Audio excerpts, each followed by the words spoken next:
Hey guys, tonight we're diving into something cozy. Well, cozy for some people. We're talking about winter in medieval and early modern Europe, and specifically what it was like depending on whether you were born into a castle or a mud hut. So go ahead and dim those lights, grab your blanket, maybe put on some fuzzy socks and settle in. We're gonna be here for a while.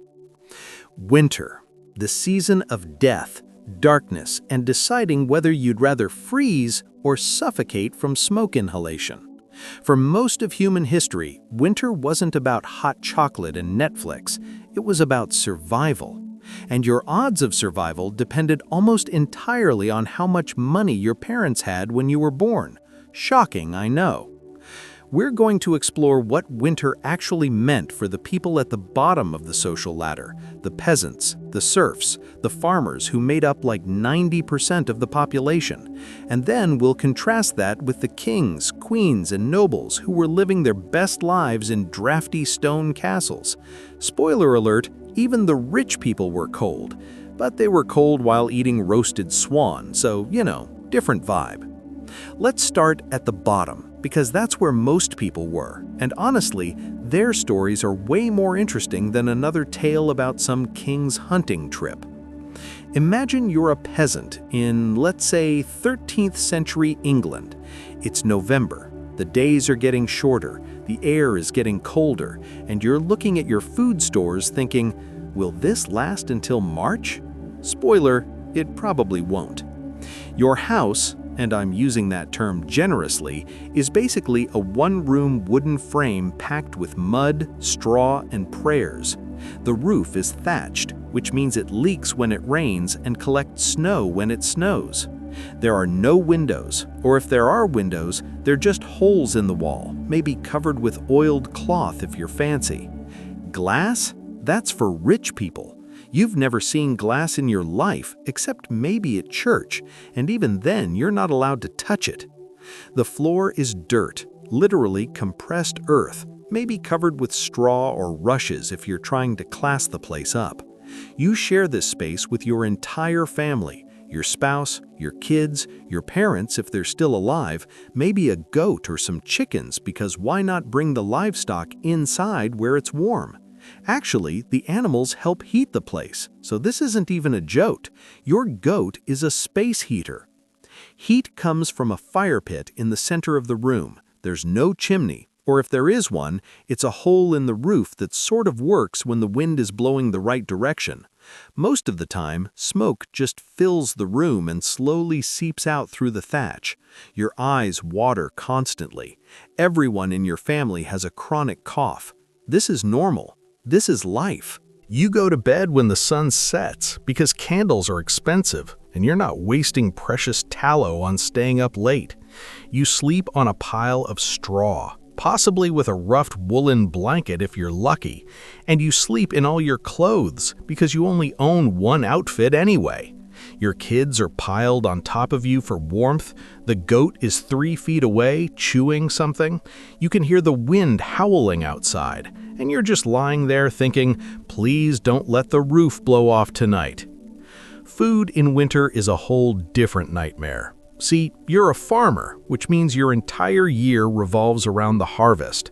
You spend spring and summer growing grain, barley, oats, rye if you're English, wheat if you're doing well, and then you harvest in the fall and hope to God you grew enough to last until next fall. Because here's the thing, there is no grocery store. There is no backup plan. If your harvest was bad, you starve. It's that simple. So you've got your grain stored in sacks, and you've got some dried peas, maybe some beans, possibly a salted pig if you managed to slaughter one before winter hit. That's it. That's your food supply for the next 4 to 6 months, depending on how long winter lasts in your part of Europe. Every day, you're eating basically the same thing, a thick porridge made from grain and water, maybe with some onions or cabbage thrown in if you still have vegetables left. It's called pottage, and it's the most boring food in the history of boring food. It's not seasoned because salt is expensive and spices are for rich people. It's just grain mush. You eat it for breakfast, lunch, and dinner. Your children eat it. Your goat judges you silently while eating straw. Protein is a luxury. If you're near a river, maybe you catch some fish. If you're in a village with communal land, maybe you're allowed to hunt rabbits, but only if the local lord hasn't declared all the rabbits his personal property, which he probably has. Deer? Forget it. Hunting deer is a crime punishable by death or mutilation because deer belong to the king.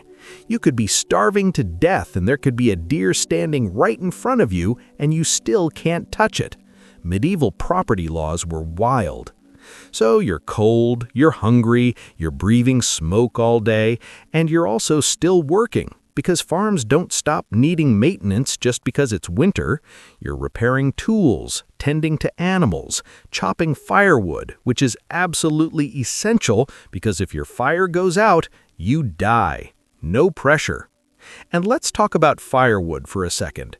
You'd think, oh, Europe, lots of forests, plenty of wood. But no, most forests are owned by nobles, and you're not allowed to just go chop down trees whenever you want. You're allowed to collect fallen branches, dead wood, maybe some brush, but actual trees? That's theft. So you're out there in the freezing cold, gathering sticks like some kind of medieval Girl Scout, hoping you find enough to keep your family from freezing. If you run out of firewood, you burn peat if you live somewhere with peat bogs. Peat burns slow and smoky and smells terrible, that it's better than nothing. Or you burn dried animal dung. Yes, poop. You collect it, dry it out, and burn it for heat. This is your life now. Clothing in winter is all about layers, except you don't have multiple outfits, so layers really just means wear everything you own at once. You've got a rough linen or wool tunic, possibly a second tunic if you're doing well, maybe a cloak made of wool or sheepskin if you're really lucky. Your shoes are leather if you can afford them, or they're wooden clogs, or you've just wrapped your feet in cloth and hoped for the best. Frostbite is common. Losing toes to frostbite is common. You know multiple people who are missing toes. Hygiene in winter is basically non-existent. You're not bathing because heating enough water to bathe in is a waste of firewood, and also you'd probably die of hypothermia because your house is freezing. So you just don't bathe for months. Everyone smells bad, but everyone smells bad together, so it's fine. You've got lice. Everyone has lice. Lice are just part of your hair at this point. If you get sick in winter, you're probably going to die. There are no doctors for peasants. There's maybe a village healer who knows some herbal remedies, or there's the local priest who will pray for you, but that's about it. If you catch pneumonia or flu or just a really bad cold, your odds aren't great. Child mortality rates in winter are astronomical. If you have 5 kids, you'll be lucky if 3 of them make it to adulthood, and winter is when most of them die. And here's the really fun part. You're still paying taxes. The lord who owns the land you farm on expects his rent, winter or not. You owe him a portion of your grain, a portion of your labor, possibly some money if your village uses currency. If you can't pay, you could lose your land, or get thrown in jail, or just get beaten. The system is not designed to care whether you survive winter. The system is designed to extract resources from you until you die. So yeah, winter for peasants is basically a slow-motion disaster that happens every single year, and your only goal is to make it to spring without dying. Fun times. Let's take a breath here and transition over to the other side of the social ladder, where people are also cold, but they're cold while wearing ermine fur and eating peacock, so it hits different. Alright, so now let's talk about kings. Because while peasants are out there eating porridge and burning poop, kings are having a very different experience. They're still cold, medieval castles are not warm, but they're cold in a way that involves tapestries and wine, so it's more of an aesthetic experience.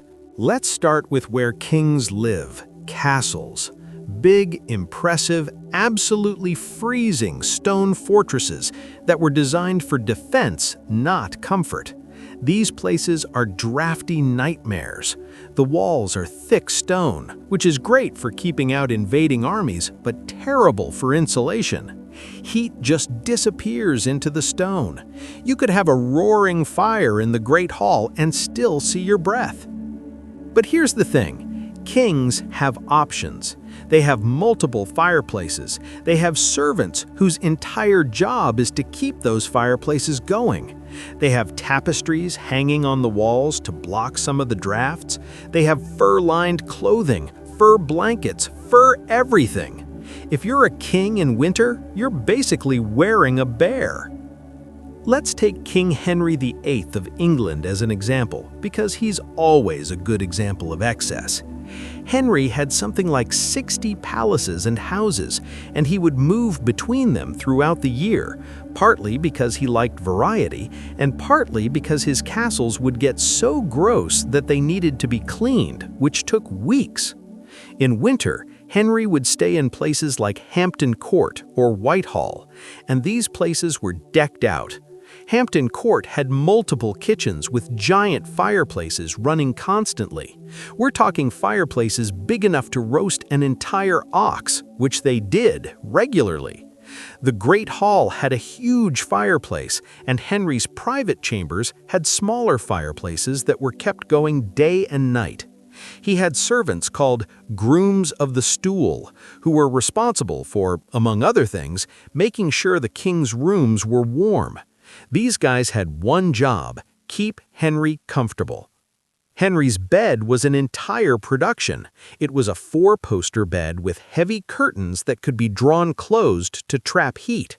The mattress was stuffed with feathers, goose down, the good stuff, and he had multiple layers of linen sheets, wool blankets, and fur coverlets. He probably slept in a linen nightshirt and a cap, because even kings don't want cold ears. And if he woke up in the middle of the night and needed to pee, he didn't have to walk to an outhouse like a peasant. He had a velvet-covered chamber pot right next to his bed. Luxury. Food in winter for royalty is where things get really unfair. While peasants are eating grain porridge for the 3rd month in a row, kings are having multi-course feasts. We're talking roasted meats, beef, pork, lamb, venison, wild boar. We're talking game birds, pheasants, partridges, swans, peacocks. We're talking fish on fast days, but fancy fish like salmon and pike, not whatever gross river fish the peasants are catching.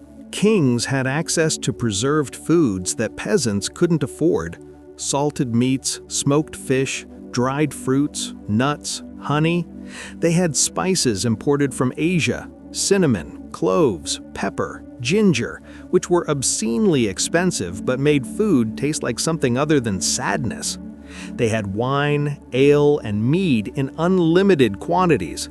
They had sugar, which in medieval times was a luxury item that cost more than some people's annual income. A typical royal winter feast might include a whole roasted pig with an apple in its mouth, several types of roasted birds arranged artfully on platters, meat pies, vegetable stews flavored with exotic spices, freshly baked bread, white bread, not the dark rye bread peasants ate, and desserts like fruit tarts and honeyed cakes. It's obscene, it's completely over the top, and it's happening while half the kingdom is starving. Let's talk about one specific winter feast, just to drive home how ridiculous this gets.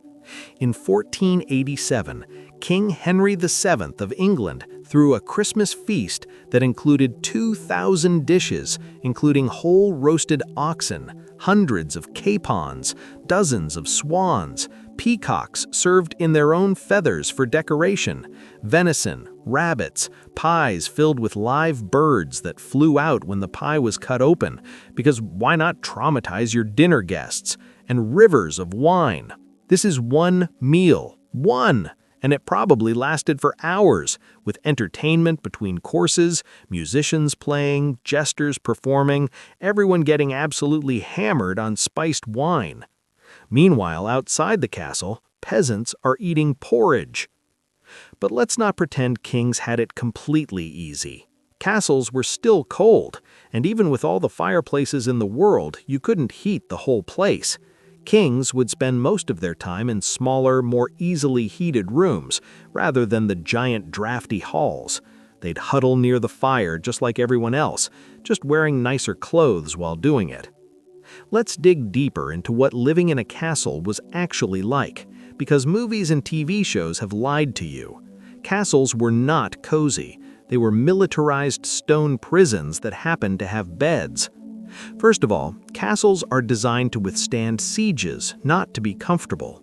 The walls are thick stone, sometimes 10 feet thick, with narrow windows called arrow slits that let in almost no light and even less heat. These windows are designed so archers can shoot out at attackers, not so you can enjoy a nice view of the countryside. In winter, these windows let in freezing cold drafts that turned the entire castle into a wind tunnel. Some castles had wooden shutters to close over the windows, but that just made the inside dark and slightly less freezing. There was no glass in most castle windows until the very late medieval period, and even then, glass was incredibly expensive and reserved for the most important rooms. So most of the time, you're choosing between freezing with light or freezing in darkness. The floors were stone, which is great for not rotting, but terrible for warmth. Stone is cold. It sucks the heat right out of your body. Rich people would cover the floors with rushes or straw, similar to what peasants did, and replace them periodically. Some really fancy castles had tile floors or even carpets imported from the Middle East, but we're talking top-tier royalty here. Furniture was minimal and functional. You'd have a big table in the Great Hall, some benches, maybe chairs for important people. Beds were the most important piece of furniture, and they were elaborate because, again, you spend a lot of time in bed when it's freezing and there's nothing else to do. Heating came from fireplaces, and castles had multiple fireplaces, but they were inefficient as hell.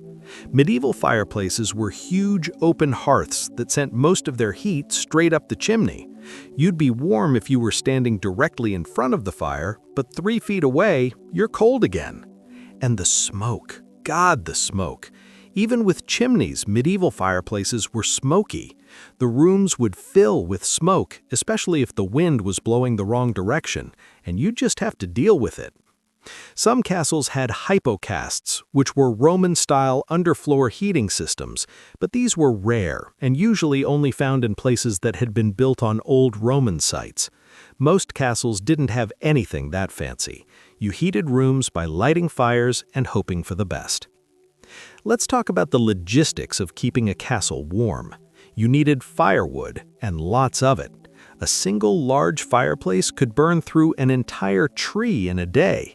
Multiply that by however many fireplaces you're running, and you're looking at a massive amount of wood. Castles employed foresters whose entire job was to manage the surrounding forests and ensure a steady supply of firewood. They'd spend the summer and fall cutting and stacking wood so it would be dry enough to burn in winter. Then you needed people to haul the wood inside, light the fires, and keep them going. This was servant work. A large castle might have dozens of servants just managing fires. They'd start early in the morning, getting fires going before anyone woke up, and they'd keep them burning all day and into the night. So you've got these servants running around at like 5 in the morning, half frozen themselves, trying to get fires started in the king's chambers before he wakes up, because God forbid the king opens his eyes and feels a chill. These servants are peasants too, by the way. They're just peasants who work inside instead of outside, which is arguably better, but not by much. A servant's life in a castle during winter is its own special kind of exhausting. You're up before dawn, lighting fires in rooms that have been freezing all night. Your hands are numb. The flint and steel you're using to start the fire keeps slipping. You're blowing on kindling, trying to get it to catch while your fingers slowly lose feeling. And you have to do this in like 15 different rooms because nobles can't share a fireplace like normal people. Then you're hauling water from the well, except the well is outside and possibly partially frozen. You're breaking ice, filling buckets, carrying them inside, heating them over fires so the nobles can wash their hands before breakfast. You're doing this multiple times a day. Your back hurts, your hands are cracked and bleeding from the cold.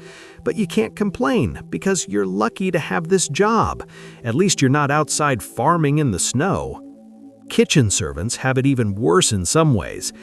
The kitchens in a castle are massive, with huge fireplaces that are always burning because cooking never stops.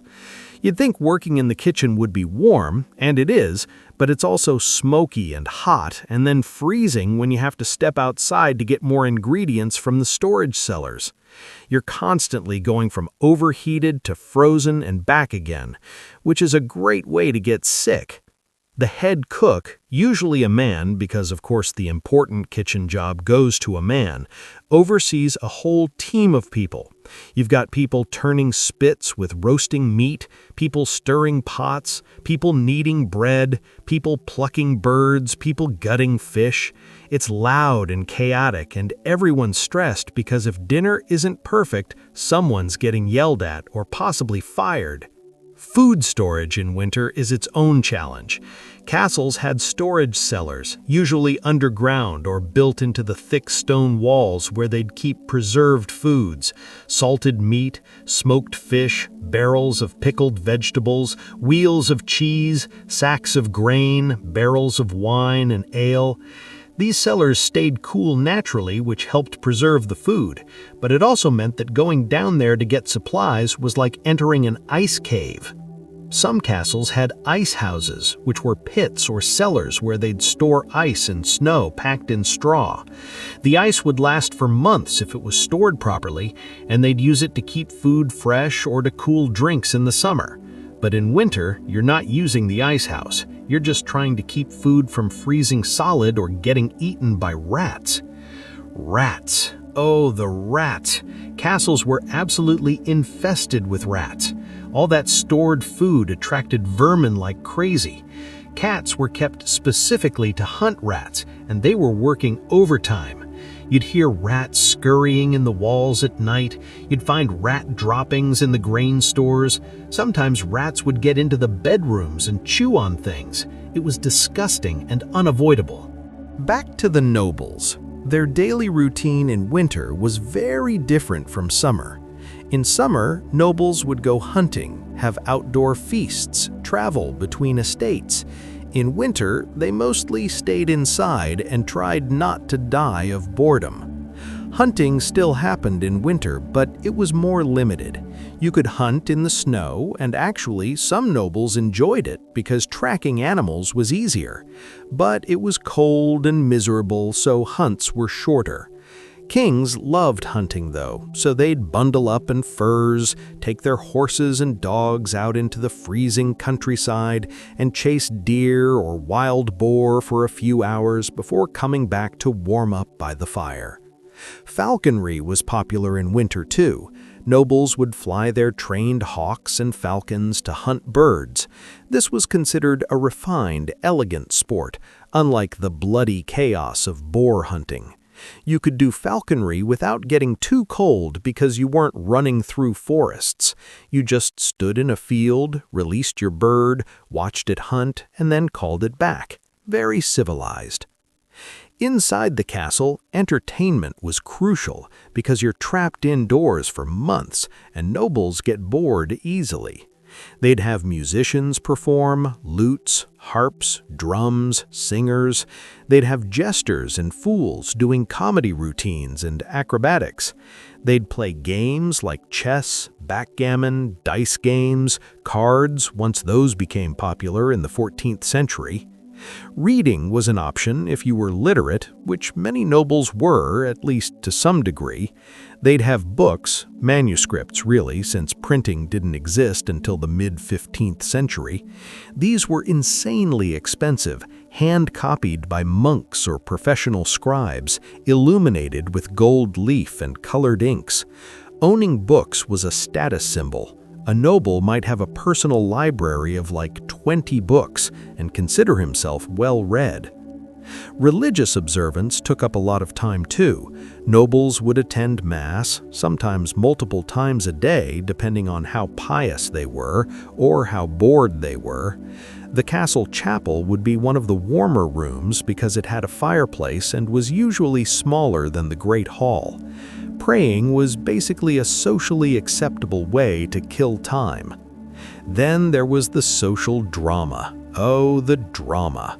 When you trap a bunch of nobles in a castle for months with nothing to do, they start scheming. Political alliances were formed and broken, affairs happened, feuds erupted over perceived slights. Someone would insult someone else's honor, and suddenly you've got two knights challenging each other to a duel in the courtyard, in the snow, because apparently risking death is better than being bored. Women had their own social dynamics. Noble women would gather in the solar, a private chamber usually on an upper floor where it was slightly warmer, to do needlework, gossip, and manage the household. Yes, the lady of the castle was essentially the estate manager. She oversaw the servants, managed the supplies, kept track of finances, organized meals, and dealt with any household crises. If the lord was away, which he often was, she was in charge of everything. This was real work, and it was never-ending, winter or summer. Needlework was both practical and social. Women would embroider, make clothing, create tapestries. Tapestries served a dual purpose. They were decorative, and they helped insulate walls against the cold. A room with tapestries on the walls was noticeably warmer than one without. So women spent countless hours stitching these massive textile artworks that depicted biblical scenes or hunting scenes or historical events, and then they'd hang them up to make the castle slightly less freezing. Children of nobles had a strange winter experience. If they were very young, they'd be with nurses and tutors most of the time, learning to read, learning Latin if they were boys, learning household management if they were girls. They'd play games, but even play was structured around preparing them for their future roles. Boys would practice with wooden swords, learning to fight. Girls would practice dancing and music, learning to be charming. If noble children were old enough, they might be fostered out to another noble family to learn courtly manners and make political connections. This meant living in someone else's freezing castle, trying to impress strangers while also being homesick. It was character building, allegedly. Teenagers of noble birth would participate in adult activities. Boys would join hunts, attend council meetings with their fathers, start learning about estate management and warfare. Girls would attend social gatherings, start being evaluated as potential brides, learn the complex social rules that governed noble women's behavior. Basically, childhood ended early if you were rich. Let's talk about what nobles wore in winter, because fashion was complicated and impractical. Noble clothing was a status symbol, so it had to be elaborate even when it was cold. Men wore layers, a linen shirt next to the skin, then a tunic, then possibly a second tunic or a doublet, then a surcoat or robe over that, then a cloak made of heavy wool or fur. The outer layers would be dyed in expensive colors, deep reds, blues, purples, colors that required rare and costly dyes. The cloak would be lined with fur, ermine, marten, squirrel, fox, depending on your status. Kings got ermine, which was white fur with black spots and obscenely expensive. Their legs were covered in hose, which were basically tight-fitting pants made of wool. Over the hose, they might wear boots made of soft leather. On their heads, they'd wear hats or hoods, also fur-lined if they could afford it. Women's fashion was even more elaborate. They wore a chemise, a long linen undergarment, then a kirtle, which was a fitted dress, then a surcoat over that, then a cloak or mantle. The sleeves on these garments were often ridiculously long and elaborate, trailing on the ground. We're We're talking tall, conical hennons, or butterfly headdresses with wire frames supporting veils, or horned headdresses that made you look like you were cosplaying as a demon.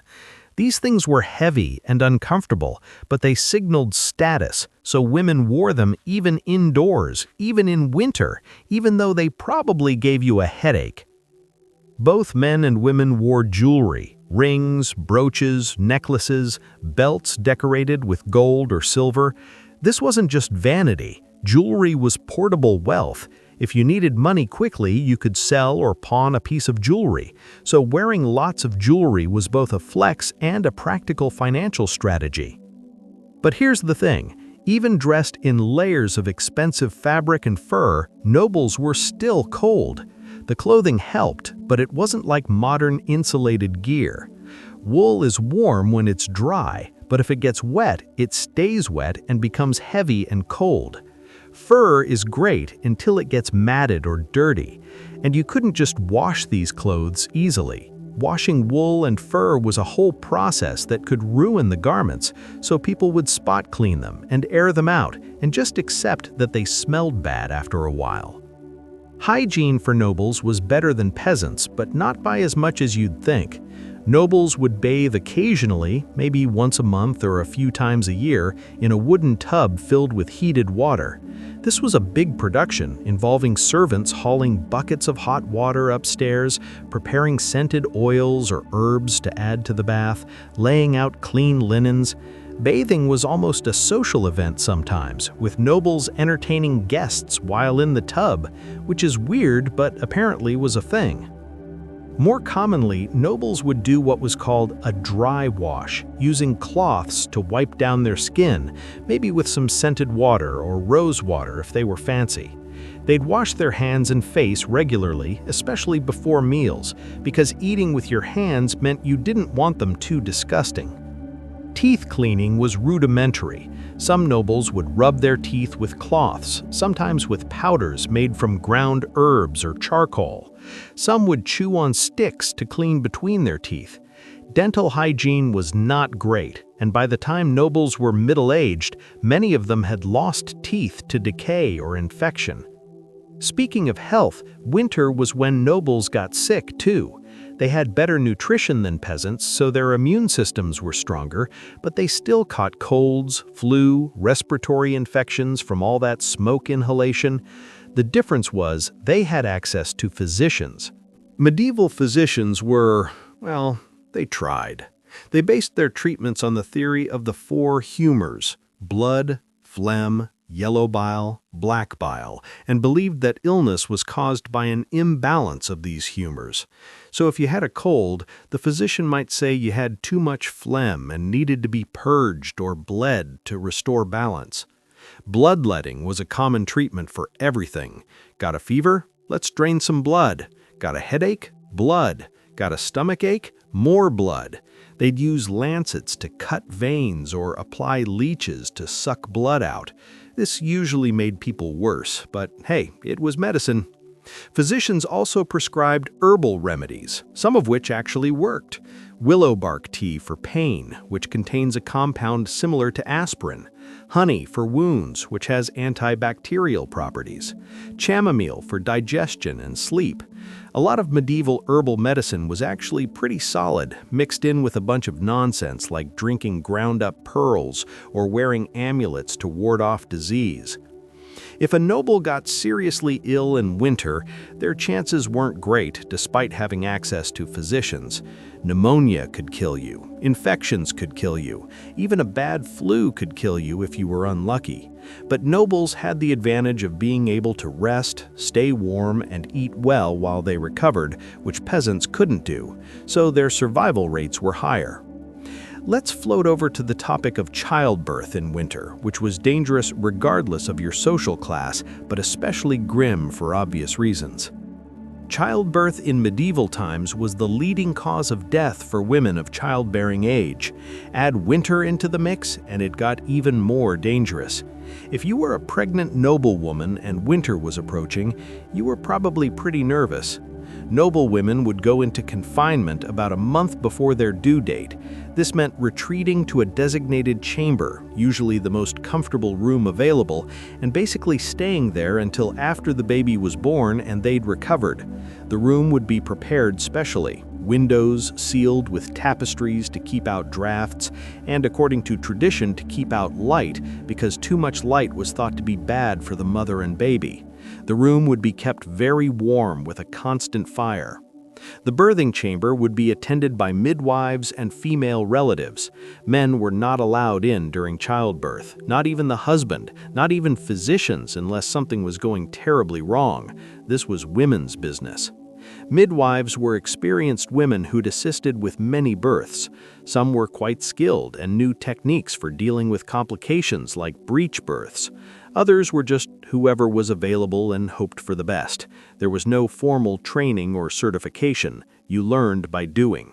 The birth itself could take hours or even days. The mother would labor in whatever position felt right, standing, squatting, kneeling, lying down.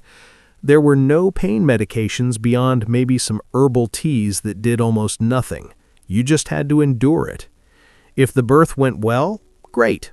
The baby would be cleaned, wrapped in cloth, and handed to a wet nurse if the mother was noble enough to afford one. Breastfeeding your own child was seen as kind of peasant-like in the highest nobility. You hired a wet nurse, a woman who'd recently had her own baby and had milk to spare, and she'd feed your baby for you. This freed up the noble mother to get pregnant again quickly, which was important for producing heirs. If the birth went badly, people died. The baby could be positioned wrong and get stuck. The mother could hemorrhage and bleed to death. The placenta could fail to detach. Infections could set in after birth and kill the mother days later. And in winter, with limited ability to keep things clean and warm, the risks were even higher. Noble women were expected to have many children because infant and child mortality was so high. You'd have maybe 6 or 7 children, hoping that 3 or 4 would survive to adulthood. And you'd space them out every year or two, meaning you spent most of your adult life either pregnant, recovering from childbirth, or nursing. This took a toll. Many noble women died in childbirth, some in their 20s after having multiple children. It was just accepted as the risk of being a woman. Queens and duchesses had the same risks as peasant women, just in more comfortable rooms. Let's talk about a specific example. Elizabeth of York, Queen Consort of Henry VII of England, mother of Henry VIII. Elizabeth had 7 or 8 children between 1486 and 1503. She died in 1503, 9 days after giving birth to her last child, a daughter named Catherine, who also died shortly after. Elizabeth was 37. She'd spent nearly 2 decades pregnant or recovering from pregnancy, and it killed her. This was normal. This happened all the time. For peasant women, childbirth was even more dangerous because they didn't have the luxury of confinement. A peasant woman might give birth and then be back to work within days because the farm didn't run itself. She'd have the baby, rest for a day or 2 if she was lucky, and then she'd be back to hauling water, cooking, tending animals, because who else was going to do it? Peasant women often had even more children than noble women because they didn't have wet nurses, and breastfeeding acts as a natural, though unreliable, form of birth control. So you'd breastfeed for a year or 2, get pregnant again as soon as you stopped, have another baby, repeat. Some peasant women had 10 or 12 children over their lifetimes. Winter births for peasants meant giving birth in a freezing hut with minimal help. Maybe a neighbor woman who'd had children would assist, maybe your mother if she was still alive. But you'd be laboring in the cold by the light of a single tallow candle, hoping you and the baby survived. If a peasant baby was born weak or sick, it probably died. There was no medical intervention available. You'd baptize the baby quickly because unbaptized babies couldn't go to heaven according to church doctrine, and then if it died, which was likely, you'd bury it and grieve and get pregnant again eventually. Infant mortality rates were horrifying. Estimates suggest that in medieval Europe, between 20 and 30% of children died before their first birthday. Another 20 to 30% died before age 5. Disease, malnutrition, accidents, infections, childhood was incredibly dangerous. For noble children who survived infancy, winter was still risky. They'd be kept warm and fed well, but they could still catch illnesses. Measles, smallpox, scarlet fever, whooping cough, these diseases ripped through communities regardless of wealth. A noble child had better odds of surviving than a peasant child, but not by as much as you'd hope. One of the weird things about medieval and early modern childhood is how quickly parents seemed to move on when children died. You'd read letters from noble parents mentioning the death of a child in passing, like, "Our son John died of fever last week." Anyway, about those trade negotiations. This seems cold, but it's probably a coping mechanism. When child death is common, you can't fall apart every time or you'd never function. But there's evidence that parents did grieve deeply. There are records of mothers being inconsolable after losing children, fathers commissioning elaborate tombs for dead infants, families making pilgrimages to holy sites to pray for dead children's souls. People loved their kids, they just also had to accept that death was likely. All right, let's shift gears and talk about what happened when winter went really wrong. Because some winters were worse than others, and when you got a particularly brutal winter, people died in massive numbers. Most winters in medieval Europe were just regular unpleasant. Cold, dark, hungry, but survivable. But every so often, you'd get a winter that was apocalyptically bad, and those winters killed people by the thousands. The worst period was probably the Little Ice Age, which lasted roughly from the 14th century to the mid-19th century, with the coldest periods in the 17th century. But even before that, there were brutal winters that caused famines and mass death. Let's talk about the Great Famine of 1315 to 1322, which was triggered partly by a series of terrible winters and cold, wet summers that ruined harvests across northern Europe. It started in spring of 1315 with a cold and wet spring. The rain just didn't stop. Fields flooded, seeds rotted in the ground. What did manage to grow was stunted and sparse. The harvest that fall was catastrophic. People harvested maybe half of what they normally would, and they went into winter knowing they didn't have enough food to last until spring. Winter of 1315-1316 was cold and long. People started rationing food immediately. The grain stores that were supposed to last until March were gone by January. People began eating things they normally wouldn't: tree bark, grass, roots, anything to fill their stomachs. Animals were slaughtered for food, which meant there were fewer animals to help plow fields for the next planting season. By spring 1316, people were starving, and then spring was cold and wet again. Another terrible harvest, another winter of starvation. This cycle continued for years. The death toll from the Great Famine is estimated at between 10 and 25% of the population of Northern Europe. Millions of people died. Some starved outright. Others became so weakened by malnutrition that they died of diseases they might have otherwise survived. There are records from this period that are genuinely horrifying. Chronicles describe people eating their horses, their dogs, their cats. There are mentions of cannibalism, though it's debated how widespread that actually was. Parents abandoned children because they couldn't feed them. Children were found dead in the streets. Entire villages were depopulated. Increasingly desperate people turned to theft, robbery, violence. Banditry became common in rural areas. People would attack travelers for their food. The social order broke down in places because when you're starving, laws stop mattering. The nobility were affected too, though less severely. They had stores of food and the wealth to buy more when it was available, but even they felt the pinch. Markets had no food to sell. Trade broke down because there was nothing to trade. Nobles had to ration their households. Some estates ran out of food entirely and had to send servants away because they couldn't feed them. King Edward II of England, who was not a particularly effective king to begin with, struggled to manage the crisis. He tried to impose price controls on grain to prevent profiteering, but that just made merchants stop selling grain entirely. He ordered local officials to seize grain stores from hoarders, which pissed everyone off and didn't solve the underlying problem of there not being enough food.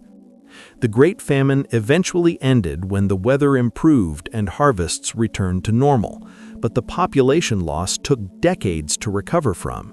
And then, just a few decades later, the Black Death showed up and killed another third of the population. The 14th century was just a terrible time to be alive in Europe. Let's talk about another brutal winter, the winter of 1683–1684, sometimes called the Great Frost. This was during the Little Ice Age, and it was one of the coldest winters on record in Europe. The Thames River in London froze solid, not just ice floes, but completely frozen, thick enough that people could walk on it. And they did. They held a frost fair on the frozen Thames with market stalls, food vendors, even puppet shows and ice skating. It sounds fun, and I'm sure for some people it was, but it was also a sign of how dangerously cold it was. Across Europe, rivers froze, the Baltic Sea froze, harbors froze, trapping ships in ice. In France, the wine froze in barrels and had to be cut out with axes. Livestock froze to death in their barns. People froze to death in their homes. The death toll from the Great Frost isn't as well documented as the Great Famine, but it was significant. The cold weather extended into spring, delaying planting, which meant food shortages the following year. It was a cascade of disasters. These extreme winters show how vulnerable pre-modern societies were to climate and weather. If the harvest failed, people died. If the winter was too cold, people died. There was no safety net, no emergency food aid, no government relief programs. You either made it through or you didn't. And this brings us to an interesting point about how people understood and interpreted these disasters. In medieval Europe, extreme weather was often seen as a sign of God's displeasure. People believed that God controlled the weather and sent hardship as punishment for sin. So when a terrible winter struck, the response wasn't just practical, trying to survive, but also spiritual. Churches would hold special masses, pray for deliverance, organize processions where people would walk through towns carrying relics and praying for God's mercy. Fasting and penance were common. People would confess their sins, give to charity, try to appease God and convince Him to make the weather better. This might seem superstitious to us, but it made sense in their worldview. If you believe that God is actively involved in every aspect of the world, then bad weather is a message from God, and the appropriate response is religious devotion. Of course, the church also used this to its advantage. Priests would preach that the famine or cold was punishment for specific sins: greed, pride, sexual immorality, heresy. They'd encourage people to donate to the church, fund church construction projects, go on pilgrimages. Religion and survival got very tangled up. There were also folk beliefs about winter and weather. People believed in weather magic, that certain rituals could influence the weather. They'd make offerings to local saints, hang charms in their homes, perform rituals on specific days to ensure a mild winter or an early spring. Some of these beliefs were tolerated by the church, incorporated into Christian practice as local traditions. Others were condemned as witchcraft or paganism, though that didn't stop people from doing them because when you're desperate, you'll try anything. Let's dig into some of these winter superstitions because they're genuinely fascinating and also reveal a lot about how people coped with the uncertainty of whether they'd survive until spring.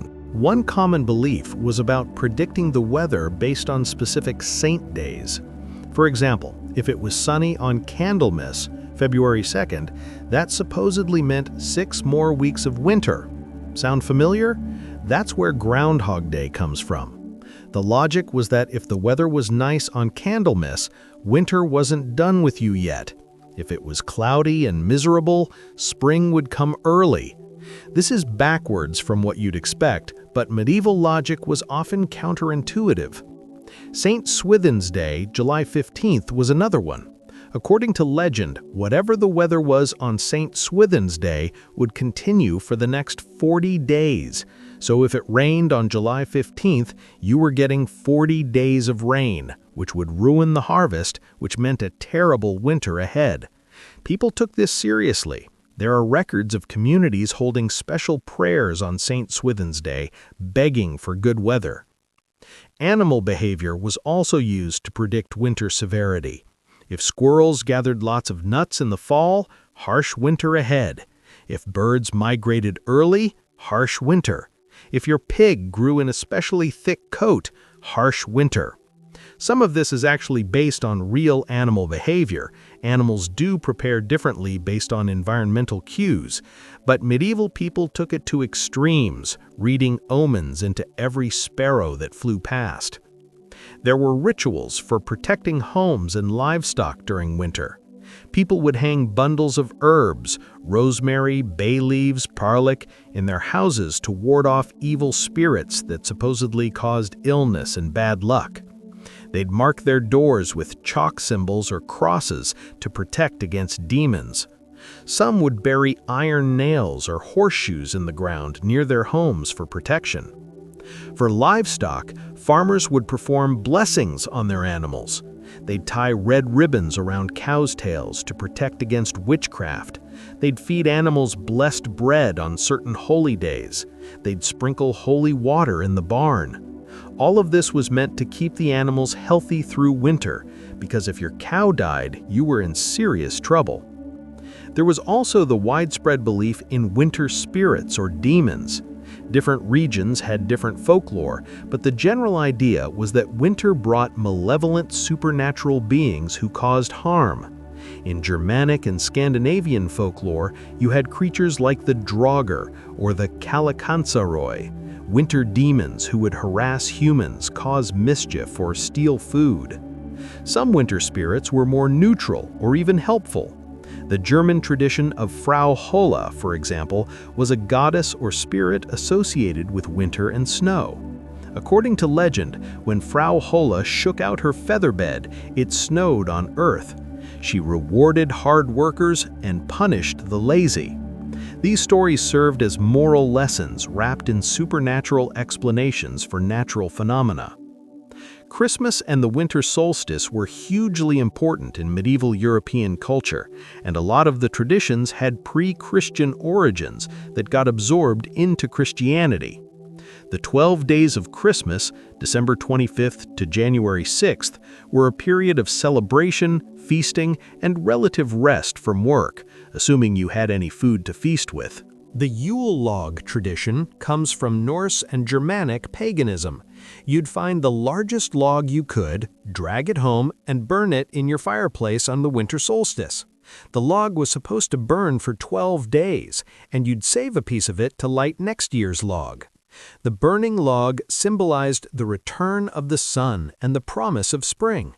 It was also practically useful because a big log would burn for a long time and keep your house warm. Evergreen decorations, holly, ivy, pine boughs, were brought inside during winter. The logic was that these plants stayed green even in winter, so they must have special protective or magical properties. Plus, they made your freezing, miserable house smell nice and look slightly less depressing. Wassailing was another midwinter tradition, especially in England. Groups of people would go door to door singing, and the homeowners would give them wassail, a hot, spiced drink made with ale or wine, apples, sugar, and spices.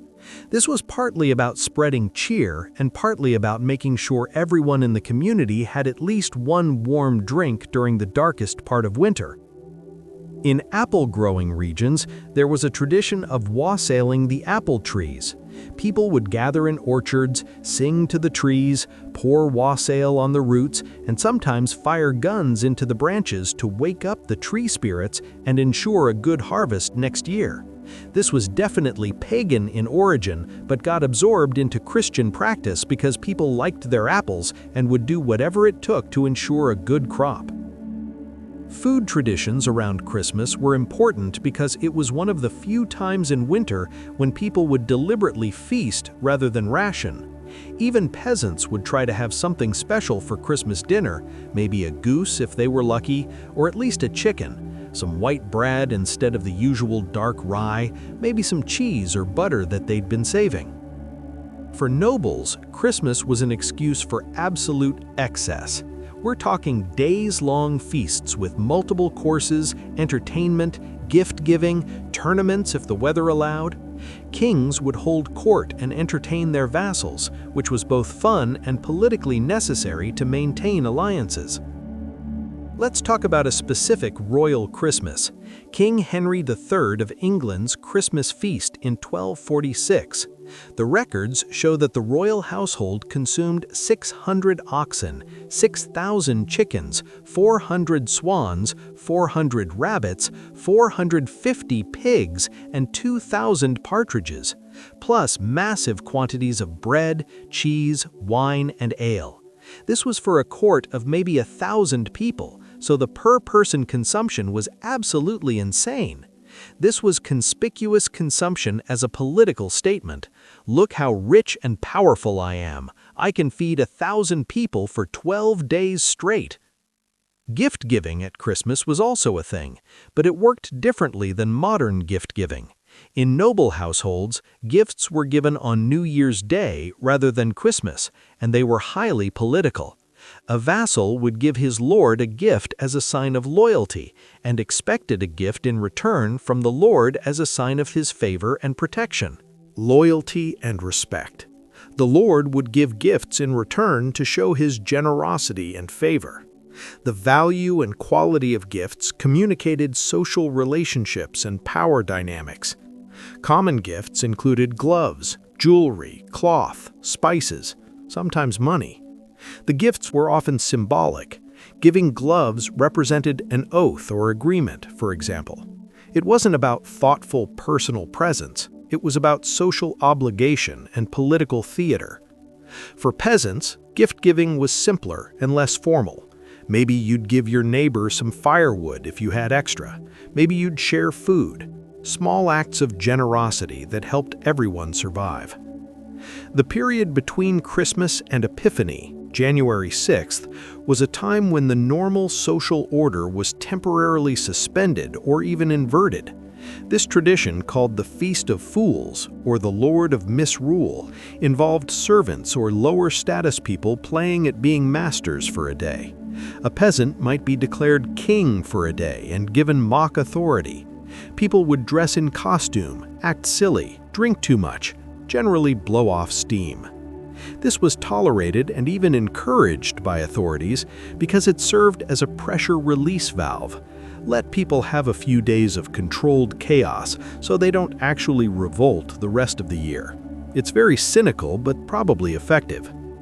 Some of the Feast of Fools traditions got pretty wild.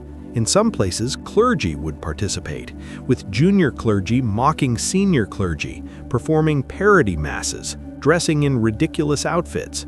The church officially condemned this, but it kept happening anyway because people loved it. Of course, not everyone got to celebrate. Someone had to keep working. Servants still had to maintain fires, prepare food, care for animals. Soldiers still had to guard walls. Monks still had to perform their religious duties. The party was for some people, others kept the infrastructure running. And then January 6th would arrive, Epiphany would pass, and everyone would sober up and face the reality that winter was still happening and it was only going to get worse before it got better. January and February were often the hardest months because that's when food stores were running lowest and spring was still far away. This is when people really started to suffer. Even well-stocked noble households would be running through their preserved foods. Meat would be getting scarce. Vegetables would be long gone except for root vegetables stored in cellars, onions, turnips, parsnips, carrots, all of which were getting soft and sprouting. Peasants would be in crisis mode. The grain stores would be almost empty. They'd be stretching their food as far as possible, eating smaller and smaller portions, going hungry so their children could eat. Malnutrition would set in. People would get weak, sick, more vulnerable to disease. Late winter was when you'd see the most deaths. Old people who'd been hanging on would die of cold or hunger or illness. Children who were already frail would succumb. Adults would die of infections that their weakened immune systems couldn't fight off. Villages would keep lists of the dead, and you can see in historical records how deaths spike in late winter. The burial ground would fill up. The ground was often frozen, making it hard to dig graves, so bodies would sometimes be stored until the ground thawed. Grim stuff. And yet people endured. They survived winter after winter, year after year, generation after generation. Humans are incredibly resilient when we have to be. Let's talk about the transition from winter to spring, because that was a huge deal psychologically and practically. The end of winter was anticipated with an intensity that's hard for modern people to understand. We can go to a grocery store any time of year and buy fresh strawberries flown in from another hemisphere. Medieval people could not. Spring meant survival. Spring meant food. Spring meant warmth and light and the possibility of not dying. The first signs of spring were watched for obsessively. When did the first buds appear on trees? When did the first birds return from migration? When did the ice on ponds start to melt? People tracked these things like their lives depended on it because they kind of did. Different regions had different markers for spring. In England, people watched for the first snowdrops or crocuses. In France, they watched for when the grapevines started budding. In Scandinavia, they watched for the ice breakup on rivers. These weren't just pretty natural phenomena. They were signs that planting season was approaching and there was hope of fresh food soon. Religious festivals marked the changing seasons. Candlemas on February 2nd was theoretically midwinter, halfway between winter solstice and spring equinox, though it rarely felt like it. The Annunciation on March 25th was considered a spring festival. Easter, which moves around the calendar but falls between late March and late April, was the big spring celebration. Easter was huge in medieval Christian culture. It marked the resurrection of Christ, yes, but it also marked the resurrection of the earth after winter's death. This symbolism was not subtle. Churches would be decorated with flowers and greenery. People would wear new clothes if they could afford them. There would be feasting. Real feasting with fresh foods, eggs, dairy products, meat after the Lenten fast. Eggs were especially important at Easter because chickens start laying more eggs in spring as the days get longer. After months of few or no eggs, suddenly you'd have eggs again, which was genuinely exciting. Eggs would be dyed and decorated and given as gifts. This is where Easter eggs come from, celebrating the return of abundance after scarcity. Lent, the 40 days before Easter, was a period of fasting and penance. No meat, no dairy, no eggs, no rich foods. For peasants, this was basically how they were eating anyway because they had no choice, so Lent wasn't much of a sacrifice. For nobles, giving up meat and cheese for 40 days was actually a significant hardship, which was kind of the point. You were supposed to suffer to commemorate Christ's suffering. But Lent fell in late winter, early spring, which was already the hardest time of year food-wise, so adding religious fasting on top of actual scarcity was rough. People would eat a lot of fish during Lent, which was allowed, but in inland areas where fresh fish was hard to get, you'd be eating salted or dried fish, which was disgusting. Stockfish, dried cod, was a Lenten staple, and by all accounts tasted like shoe leather.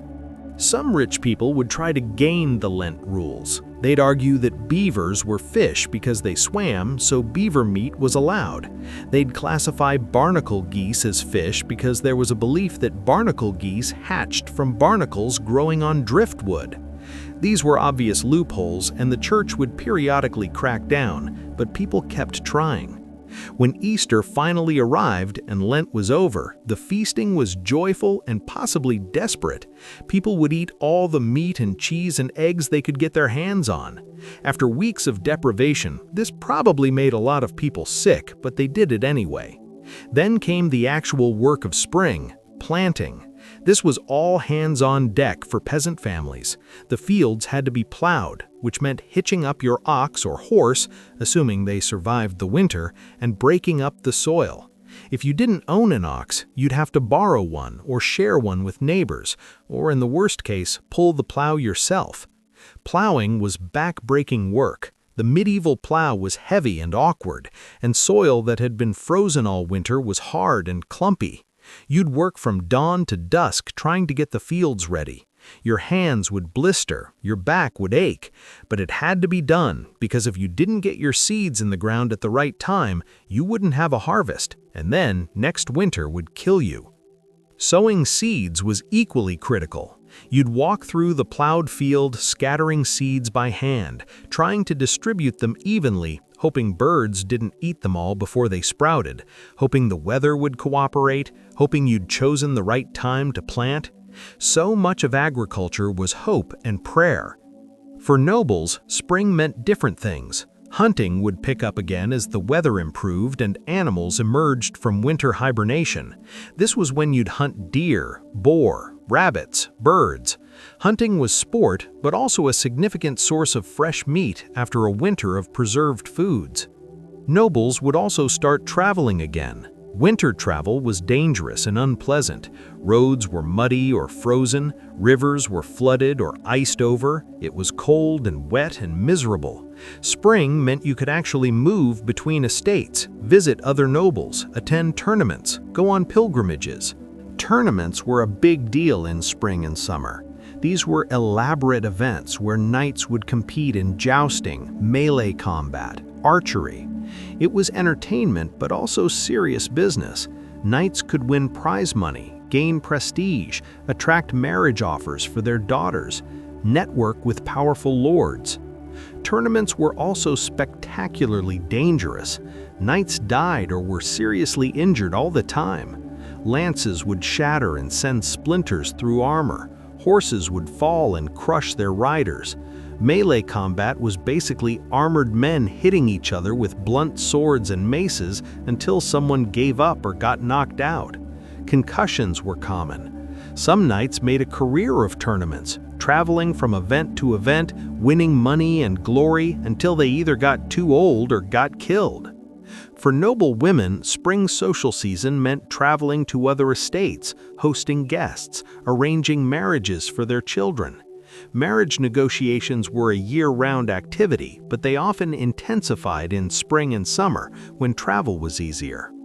Marriage in noble families was entirely political and economic. Love was irrelevant. You married to form alliances, combine estates, produce heirs. Girls could be betrothed as young children and married as teenagers. Boys would marry slightly older, late teens or early 20s. The wedding itself would be a massive, expensive event designed to show off wealth and power. There'd be a church ceremony, then a feast lasting multiple days, entertainment, gifts exchanged, contracts signed. The marriage would be consummated publicly, not literally in front of people, but witnesses would verify that the couple went to bed together, sometimes waiting outside the bedroom door, which is deeply weird but was standard practice. For peasants, marriage was simpler but still important. You'd marry someone from your village or a nearby village, someone your family approved of, someone who could help run the farm. The wedding would be celebrated with whatever your community could afford, maybe a small feast, some music, dancing. Then you'd move in together and start having children and working the land together until one of you died. Life expectancy in medieval Europe was brutal. If you survived childhood, which was a big if, you might live into your 50s or 60s, but that was old. Most people died younger. Disease, accidents, childbirth, violence, malnutrition, exposure, there were so many ways to die. But people kept going. They had children knowing many would die. They planted crops knowing the harvest might fail. They survived winters knowing next winter might kill them. This resilience is remarkable when you think about it. Let's shift focus and talk about specific groups of people who had unique winter experiences: monks, soldiers, merchants, and travelers. Monks and nuns living in monasteries and convents had a winter experience that was somewhere between peasants and nobles, depending on how wealthy their religious house was. Monasteries were supposed to be places of poverty and devotion, but in reality, some monasteries were incredibly rich, owning vast amounts of land, receiving donations from nobles, running profitable businesses like brewing or manuscript copying. Rich monasteries had stone buildings, multiple fireplaces, stocked larders, comfortable dormitories. Poor monasteries were basically peasant huts with a chapel attached. Let's talk about a Benedictine monastery in England in the 13th century. The monks followed the rule of Saint Benedict, which structured every hour of every day around prayer and work. Their schedule didn't change for winter. They still woke up in the middle of the night for matins, prayed at set hours throughout the day, worked in between. Waking up at 2 in the morning in winter to pray in an unheated chapel was absolutely miserable.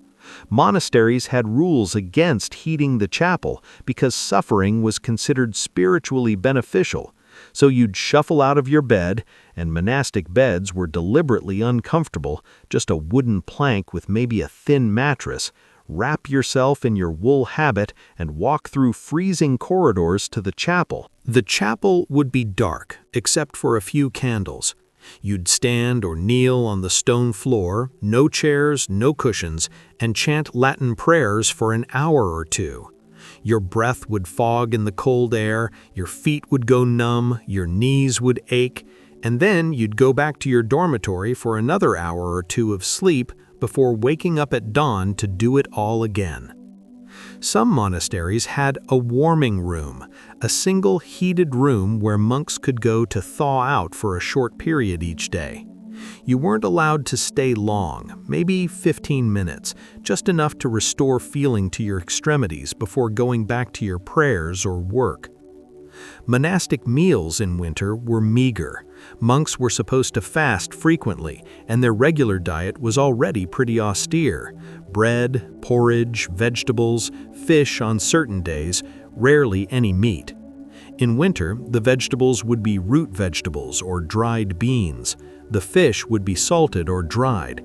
It was nutritionally adequate but deeply unappetizing. Richer monasteries could afford better food and more variety, and some monks got fat despite the fasting rules, which suggests they were sneaking extra food or the abbot was being lax about enforcement. Monastic visitation records, reports from bishops inspecting monasteries, sometimes mention monks being overweight or eating meat when they shouldn't, which got them scolded. Monks also brewed their own ale and sometimes wine, ostensibly for religious purposes, but also because beer was safer to drink than water and had calories. Some monasteries became known for their brewing expertise. Belgian monasteries still make Trappist beers today, continuing a tradition that goes back to the Middle Ages. The work monks did in winter varied. Some would copy manuscripts in the scriptorium, which was maybe heated if the monastery cared about preserving the expensive parchment and inks. Manuscript copying was painstaking work, writing by hand with quill pens, mixing inks, illuminating pages with gold leaf and colored pigments. In winter, the light was poor, so you'd work by candlelight, which was hard on the eyes. Other monks would work in the monastery's workshops, making candles, repairing tools, weaving cloth. Some would work in the kitchens, which were warm and probably the most popular winter work assignment. Some would care for the sick in the infirmary because monasteries often ran hospitals for the local community. Nuns in convents had similar experiences, with some differences. Convents were often poorer than monasteries because they received fewer donations. Medieval society valued women's prayers less than men's, apparently. Nuns did more textile work, spinning, weaving, embroidery, less manuscript copying, though some convents had scriptoriums. Nuns also faced unique challenges around safety. Convents could be targets for raids or attacks, especially in politically unstable regions. High walls and locked gates were essential.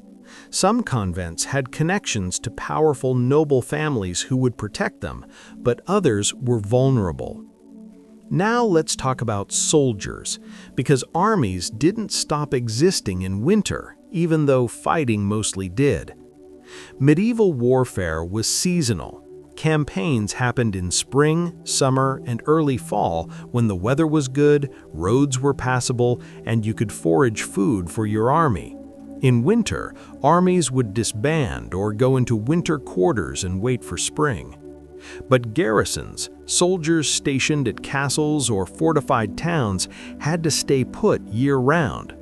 Being a garrison soldier in winter was boring, cold, and occasionally terrifying if someone decided to attack despite the weather.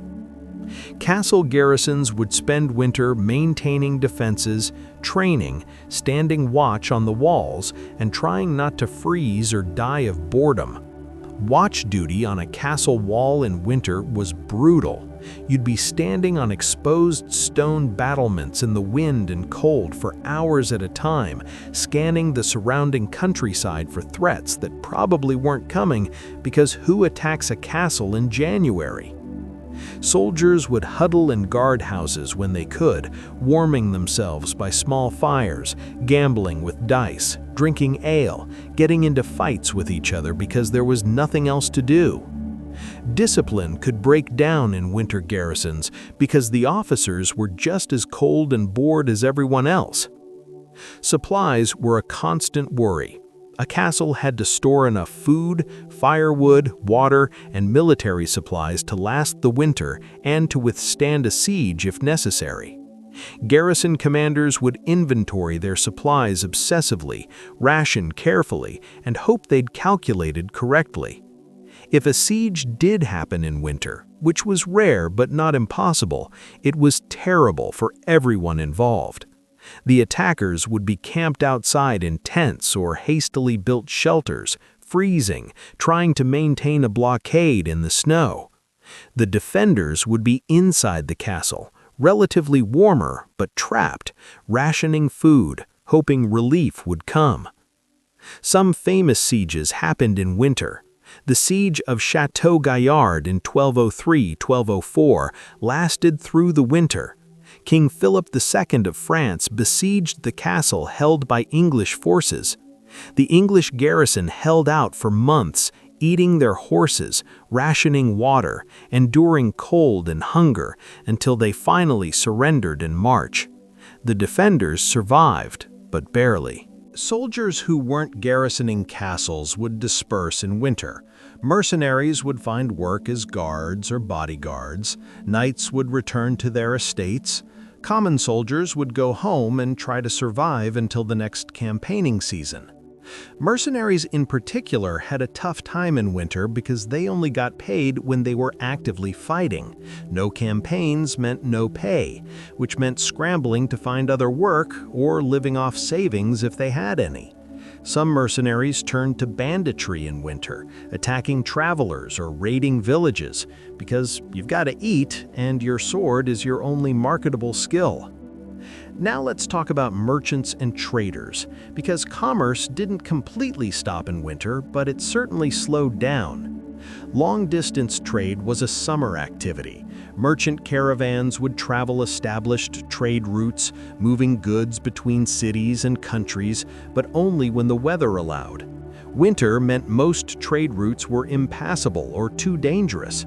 Mountain passes would be snowed in, rivers would freeze or flood, roads would turn to mud, bandits would be more desperate and more dangerous.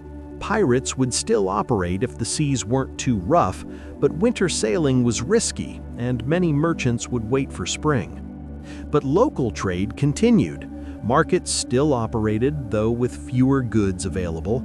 People still needed to buy and sell essentials: bread, firewood, cloth, tools.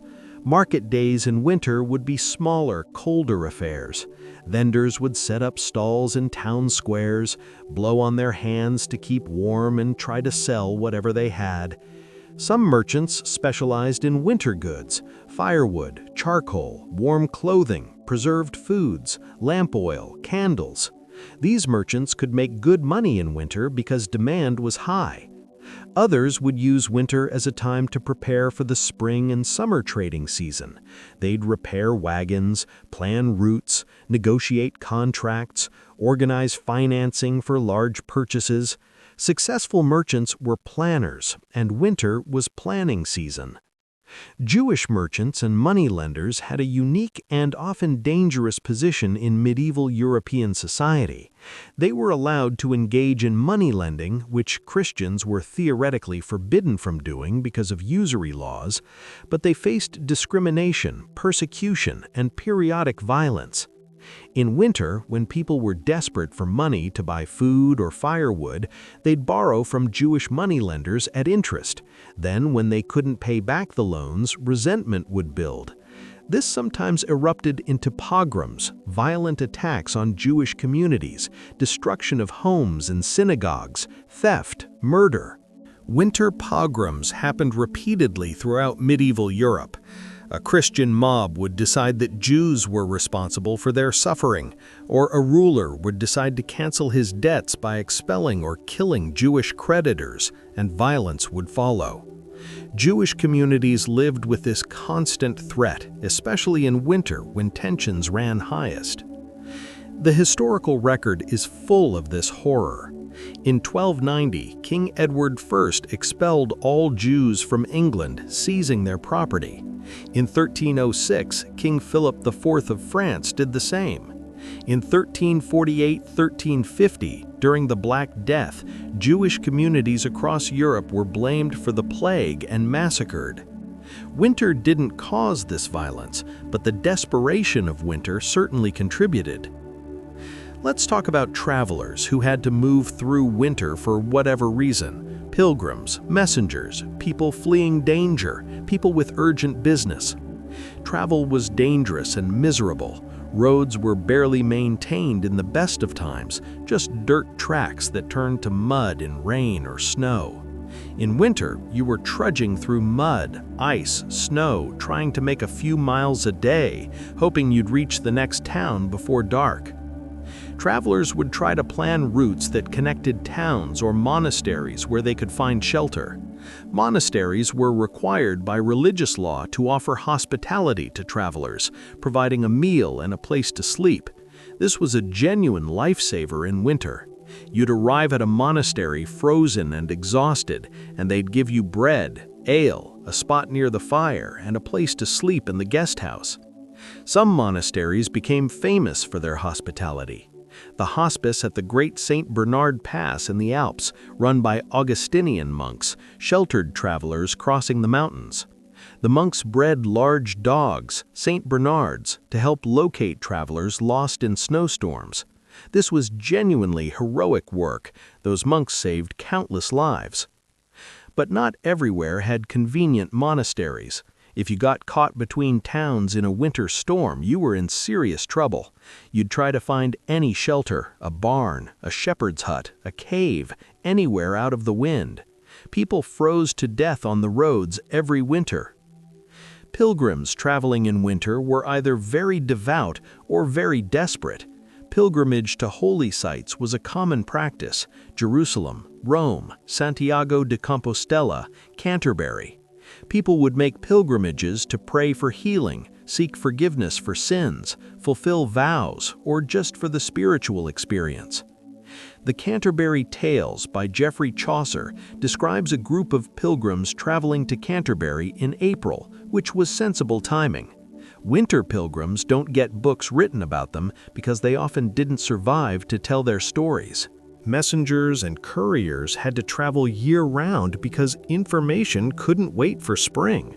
Royal messengers carrying urgent letters would ride through winter storms, changing horses at relay stations, pushing themselves and their mounts to the limit. These messengers had high mortality rates. Horses would slip on ice and break legs. Riders would get thrown and break bones. People would freeze to death or get killed by bandits. But the message had to get through, so they kept doing it. Some messages were literally matters of life and death. A king might need to send orders to a distant commander. A noble might need to warn an ally of impending danger. A merchant might need to finalize a deal before a deadline. So messengers rode, and many of them died doing it, and history barely remembers their names. Let's talk about one group we haven't covered much yet, the elderly and disabled, because their winter experience was particularly harsh. Medieval society didn't have social safety nets. There was no retirement, no disability insurance, no government support for the elderly or disabled. If you couldn't work, you depended on family charity, church charity, or you died. The elderly, if they were lucky enough to reach old age, became burdens on their families in a very literal sense. If you were a peasant farmer and you got too old to work the fields, you depended on your adult children to feed and house you. This created a lot of family tension. Resources were scarce, and an extra mouth to feed could mean the difference between survival and starvation. Some elderly parents would formalize arrangements with their children. There are surviving contracts where a farmer would transfer his land to his son in exchange for guaranteed food, shelter, and care for the rest of his life. These contracts would specify exactly what the son owed: so many loaves of bread per week, a place by the fire, a bed, clothing. The fact that this had to be written down and witnessed suggests there was a real worry that without a legal document, the son might just let his parents starve. And sometimes that happened. There are records of elderly people dying of neglect, of children refusing to care for aging parents, of families dumping elderly relatives at monasteries and abandoning them. Medieval society had very mixed feelings about obligations to the elderly. In winter, the elderly died in large numbers. Their bodies couldn't regulate temperature as well. They were more susceptible to cold-related illnesses. They'd catch pneumonia, respiratory infections, die of complications from falls on icy ground. Winter culled the old ruthlessly. For elderly nobles, the experience was better, but still not great. They had wealth and servants to care for them, but they also suffered from the same age-related health problems as everyone else, and medieval medicine couldn't help. Arthritis was common and debilitating. Cold winter weather made it worse. Elderly nobles would spend winter huddled by fires, barely able to move, in constant pain, taking herbal remedies that did almost nothing. Some would try extreme treatments like bloodletting or cauterization, which usually made things worse. Vision problems were another issue.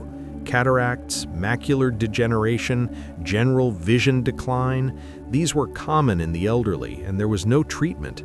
Some very wealthy people could get spectacles starting in the late 13th century, but these were primitive and rare. Most people just went blind gradually and had to accept it. Hearing loss was common too, which isolated elderly people socially.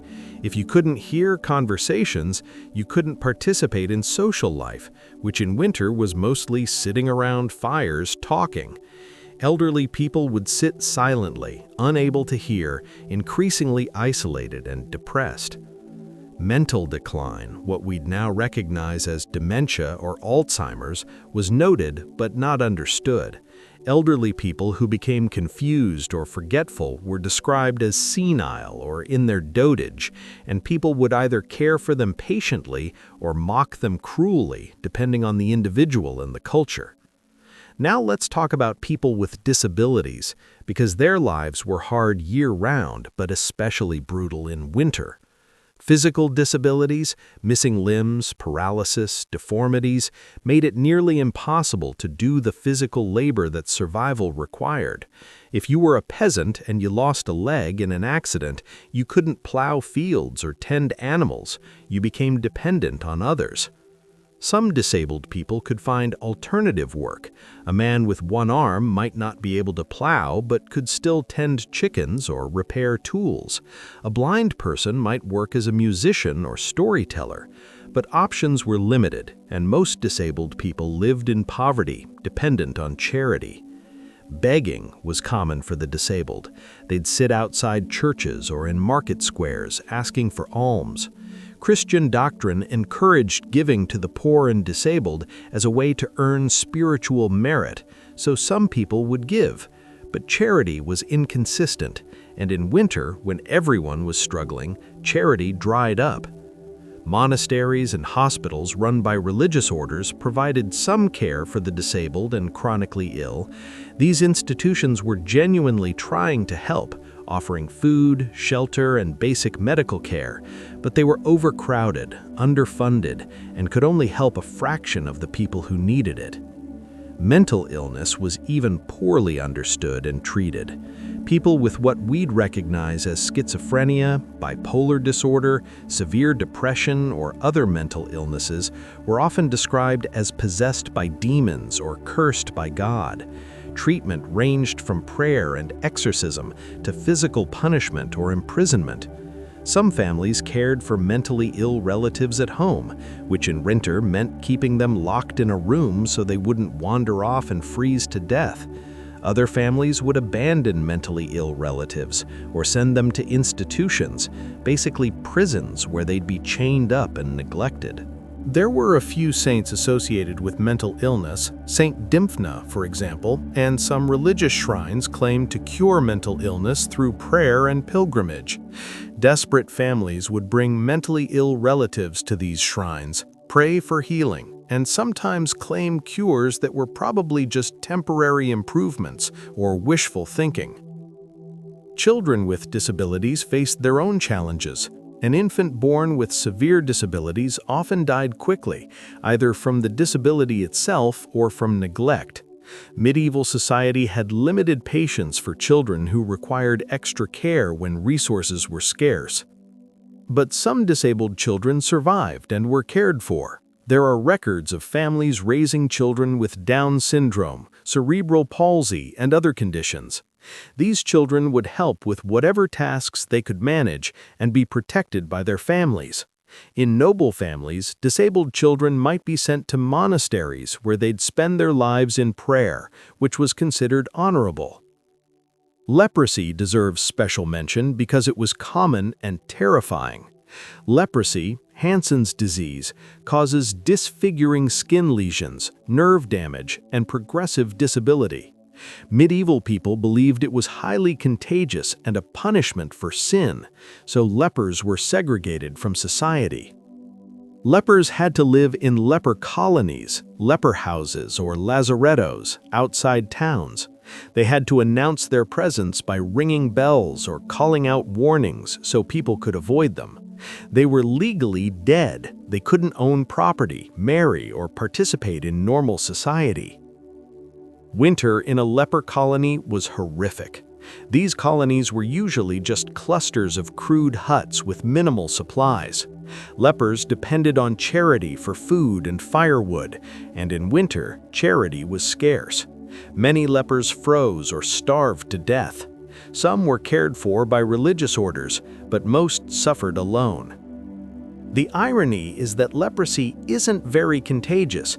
You need prolonged close contact to catch it, and many people are naturally immune. But medieval society didn't know that, so they treated lepers with extreme cruelty based on fear and misunderstanding.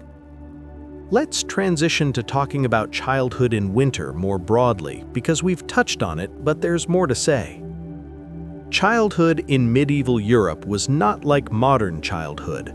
There was no concept of childhood as a protected, innocent stage of life. Children were seen as small adults who needed training to become full adults. And winter was when you learned whether you were strong enough to survive. Peasant children started working young, around age 5 or 6. They'd help with simple tasks, feeding chickens, gathering eggs, carrying water, collecting firewood. By age 10, they'd be doing real farm work, helping with plowing, harvesting, tending animals. There was no time for play or education. You learned by doing, and you did whatever needed doing to help the family survive.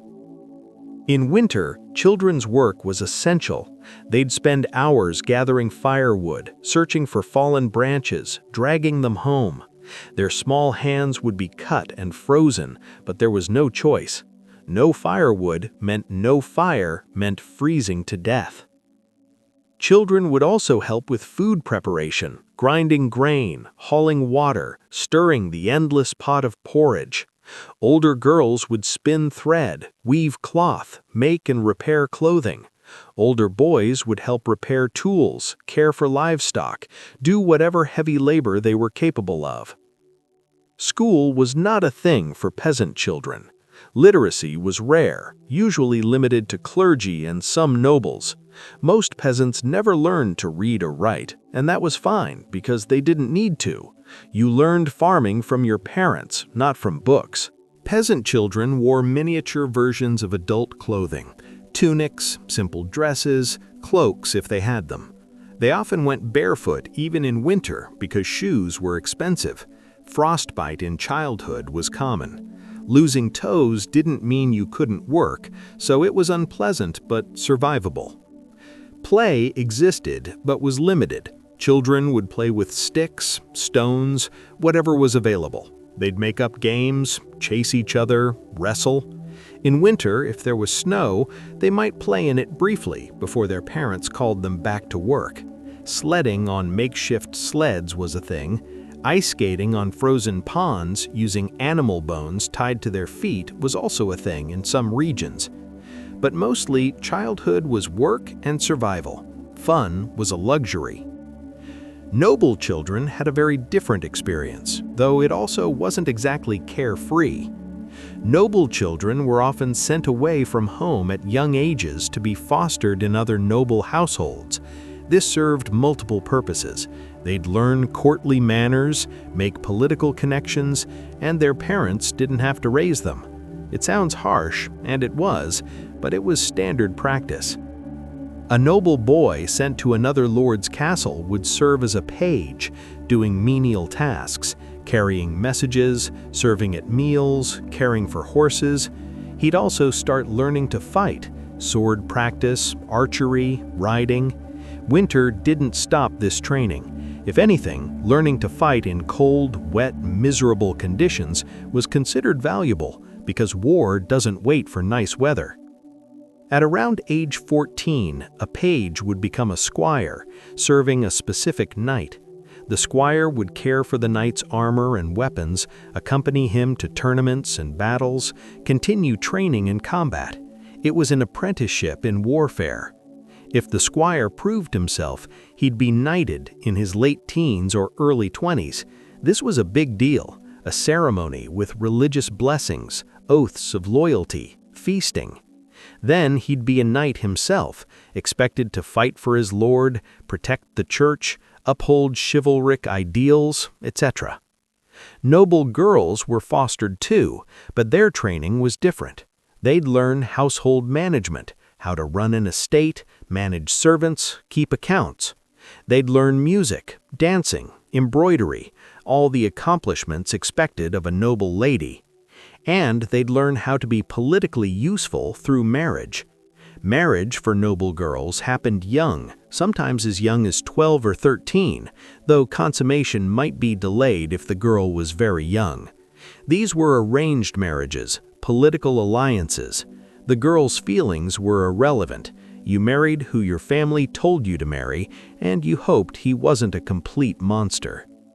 Some noble marriages were actually happy, or at least functional. Couples would develop affection over time, have children together, work as a team managing their estates. Other marriages were disasters. Husbands who beat their wives, wives who poisoned their husbands, mutual loathing that lasted decades. Divorce didn't exist. Marriage was a sacrament, permanent until death. You could get an annulment in rare cases if you could prove the marriage was invalid. Consanguinity, you were too closely related. Impotence, coercion, but these were hard to obtain and required church approval. Most people just stayed in bad marriages and made the best of it. Noble children received education, which set them apart from peasants. Boys would learn Latin, the language of the church and law. They'd study grammar, rhetoric, logic, the trivium. Some would study arithmetic, geometry, astronomy, music, the quadrivium. This education was often provided by private tutors or by spending time in monastery schools. Girls received less formal education, but noble girls were often literate in their native language and sometimes in Latin. They'd read religious texts, poetry, maybe some history. Some noble women became quite learned, corresponded with scholars, collected books. This was unusual, but not unheard of. Now let's talk about what noble children did for entertainment in winter, because unlike peasant children, they actually had some leisure time. Noble children would play games, chess, backgammon, dice, cards. They'd practice music, learning to play lutes, harps, or singing. They'd listen to stories, tales of knights and ladies, legends of King Arthur, religious stories, Roman and Greek myths adapted for Christian audiences. Hunting was a major pastime for noble boys, training for both war and their future role as lords. Hawking, in particular, was popular because it could be done in winter. A noble child would be given a hawk or falcon appropriate to their status, a different species for a prince versus a squire versus a lady, and would learn to train and fly it. Noble girls had more limited recreation. They'd do needlework, which was both practical and artistic. They'd socialize with other noble girls and women, gossiping, singing, maybe dancing if there was a celebration. They'd attend church services, which were social events as much as religious ones. But even with these advantages, noble children died young. Childhood diseases didn't discriminate by class. Measles, smallpox, scarlet fever, diphtheria, these killed rich and poor children alike. Noble children had better nutrition and warm housing, which helped, but it wasn't enough to overcome the lack of medical knowledge. Let's look at a specific example: the children of King Edward I of England and Eleanor of Castile. They had between 14 and 16 children, depending on which records you trust. Of those, only 6 survived to adulthood. The others died in infancy or childhood from various illnesses. This was normal.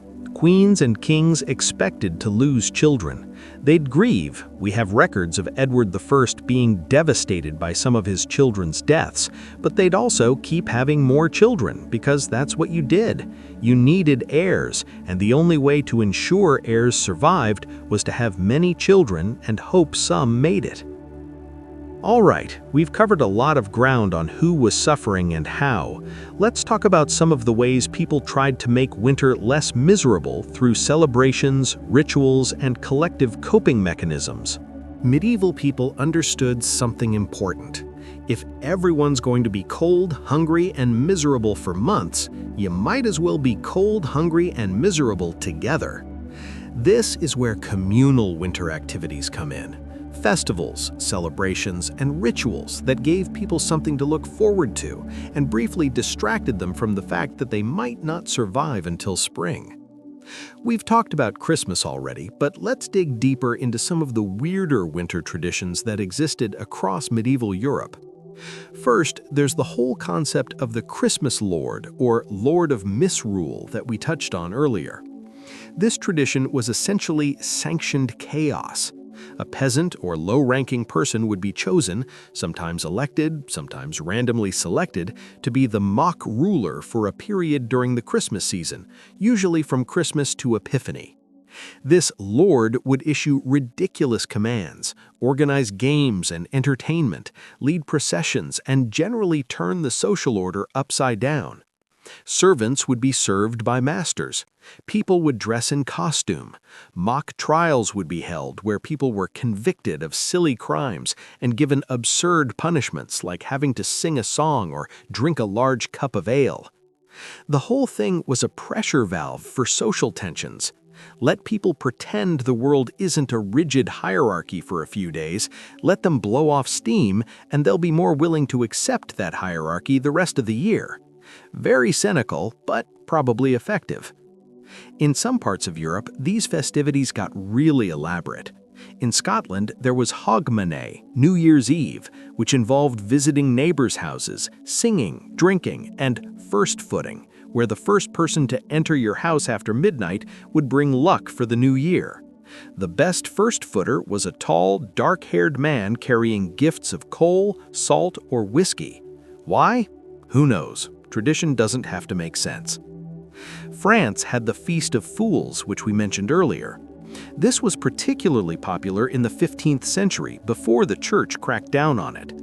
Clergy would elect a Pope of Fools or Bishop of Fools, dress in ridiculous vestments, perform parody masses where they'd read nonsense Latin or sing obscene songs. They'd parade through streets on donkeys, throw food, generally act like drunk college students. The church officially disapproved but couldn't stop it because even clergy needed to blow off steam. Some bishops tried to ban the Feast of Fools repeatedly, but it kept happening. Eventually, the Reformation and Counter-Reformation put an end to most of it because both Protestant and Catholic authorities decided it was sacrilegious and offensive. In Germany and surrounding regions, there were Perchten, demon-like figures associated with midwinter.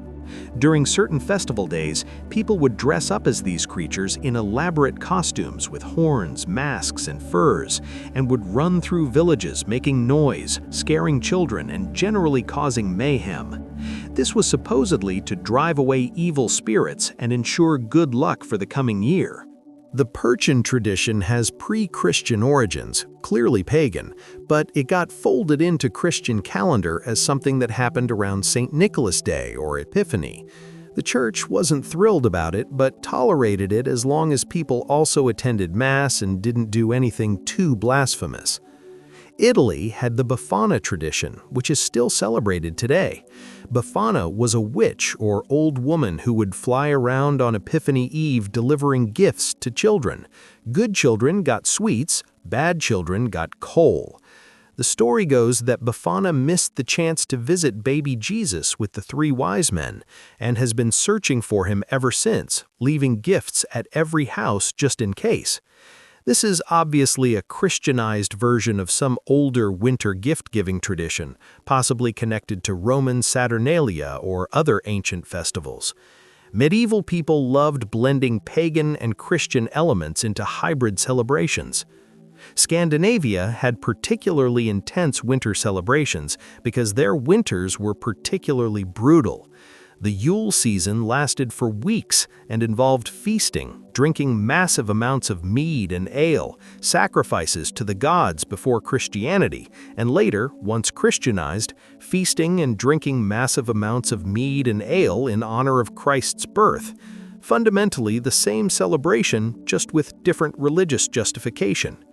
Vikings and later medieval Scandinavians would slaughter animals before winter. You couldn't feed all your livestock through the winter anyway, and would feast on fresh meat while it was available. This was practical, but it also became ritualized. You'd invite neighbors, share the meat, strengthen community bonds through collective gluttony. The Swedish tradition of the Yule goat, a straw goat figure, comes from this period, though its exact origins are murky. It might represent Thor's goats, or it might be a harvest symbol, or it might just be a decorative thing that became traditional. Medieval symbolism was often layered and confused, with people doing things because that's how it's always been done, without necessarily knowing why. In England, there was the tradition of the Yule log, which we mentioned, but also wassailing, which deserves more attention. Wassailing came in two forms: house wassailing and orchard wassailing. House wassailing involved groups of people going door to door singing and offering a wassail bowl, a communal cup of spiced ale or cider, to the homeowner. The homeowner would drink from the bowl, wish everyone good health, and give the wassailers food or drink, or sometimes money. This was partly taroling, partly begging, partly community bonding. Orchard wassailing was weirder and more agricultural. In apple-growing regions, people would gather in orchards on Twelfth Night, make a lot of noise, singing, banging pots, firing guns, to wake up the trees and drive away evil spirits. They'd pour wassail on the roots of the oldest or best tree, toasted with speeches, and sometimes place wassail-soaked bread in the branches for the robins, who were considered good luck. The whole ritual was about ensuring a good apple harvest next year, which was economically important. Apples were used for cider, which was a major drink. A bad apple harvest meant less cider, which meant less profit and less to drink. So you'd do the ritual, hope it worked, and drink a lot in the process. Morris dancing also has medieval or possibly earlier origins. Men would dress in white with bells attached to their clothes, wave handkerchiefs or sticks, and perform elaborate dances. This was done at various times of year, but including winter festivals. The purpose is unclear: fertility ritual, luck-bringing, entertainment, possibly all three. Some Morris dancing traditions involved a hobby horse or a man in a beast costume dancing with the others. Again, the symbolism is ancient and confused. Medieval people inherited these traditions from earlier cultures and kept doing them because they were fun and traditional, even if the original meaning was lost. Let's talk about mumming, another winter tradition that's delightfully weird. Mummers were groups of people, usually men and boys, who would dress in costume and perform short plays or skits going house to house during the Christmas season.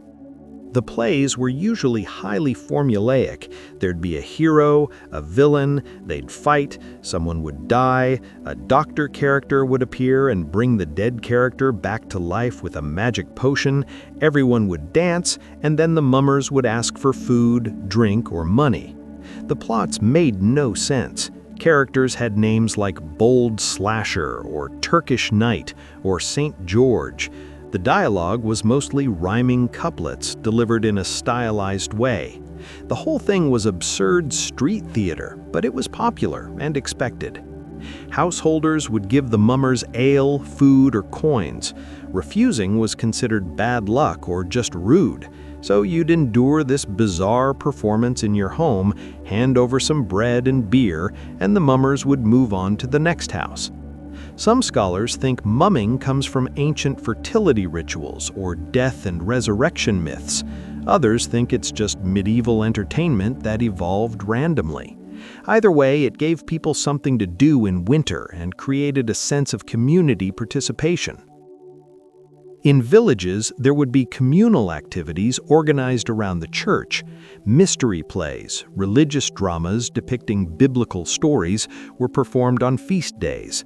These were elaborate productions with multiple scenes, costumes, sometimes special effects like devils emerging through trap doors with fireworks. The plays served religious education purposes. Most people couldn't read, so they learned Bible stories through these performances. But they were also entertainment.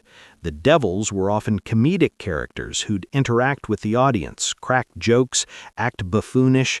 The comic relief made the serious religious content more palatable. Miracle plays, stories about saints performing miracles, were similar. They'd have dramatic scenes of martyrdom, divine intervention, sinners being converted, all acted out with as much spectacle as the village could afford. In winter, these performances would be done indoors if possible, in church halls or manor houses, to keep everyone from freezing. Feast days of various saints punctuated the winter calendar and gave people regular occasions to break routine. St. Nicholas Day on December 6th was important, especially for children. In some regions, St. Nicholas would visit homes and leave small gifts for good children. Bad children supposedly got switches or coal, though in practice most children got something. The tradition of St. Nicholas was later merged with Father Christmas and eventually became Santa Claus, but in medieval times they were distinct. St. Nicholas was a bishop, a real historical figure who'd been canonized, and his feast day was about honoring a saint with gift-giving as a side tradition that grew over time. Candlemas, February 2nd, marked the presentation of Jesus at the temple and the purification of Mary. It was also the day when all the candles that would be used in church for the year were blessed. This had practical importance because candles were expensive and you wanted God's blessing on them to make sure they burned properly and didn't waste precious tallow or beeswax. People would bring their own candles to church to be blessed, then take them home. A blessed candle could be used during storms or illnesses, lit as a form of prayer and protection. This was folk Catholicism, blending official church teaching with magical thinking. St. Blaise Day, February 3rd, was when people would have their throats blessed to prevent choking and throat ailments. The priest would hold 2 crossed candles against your throat and say a blessing. This supposedly protected you from getting fish bones stuck in your throat, among other things. Practical? No. Comforting? Apparently. Valentine's Day, February 14th, has medieval origins, but was less about romance and more about, well, actually, the medieval origins are disputed. Some sources say it was about courtly love and exchanging tokens of affection. Others say the romantic associations came later. Medieval people did exchange messages and gifts on Valentine's Day, but whether it was romantic or just friendly is unclear from the sources. What is clear is that by late winter, people were getting desperate for spring.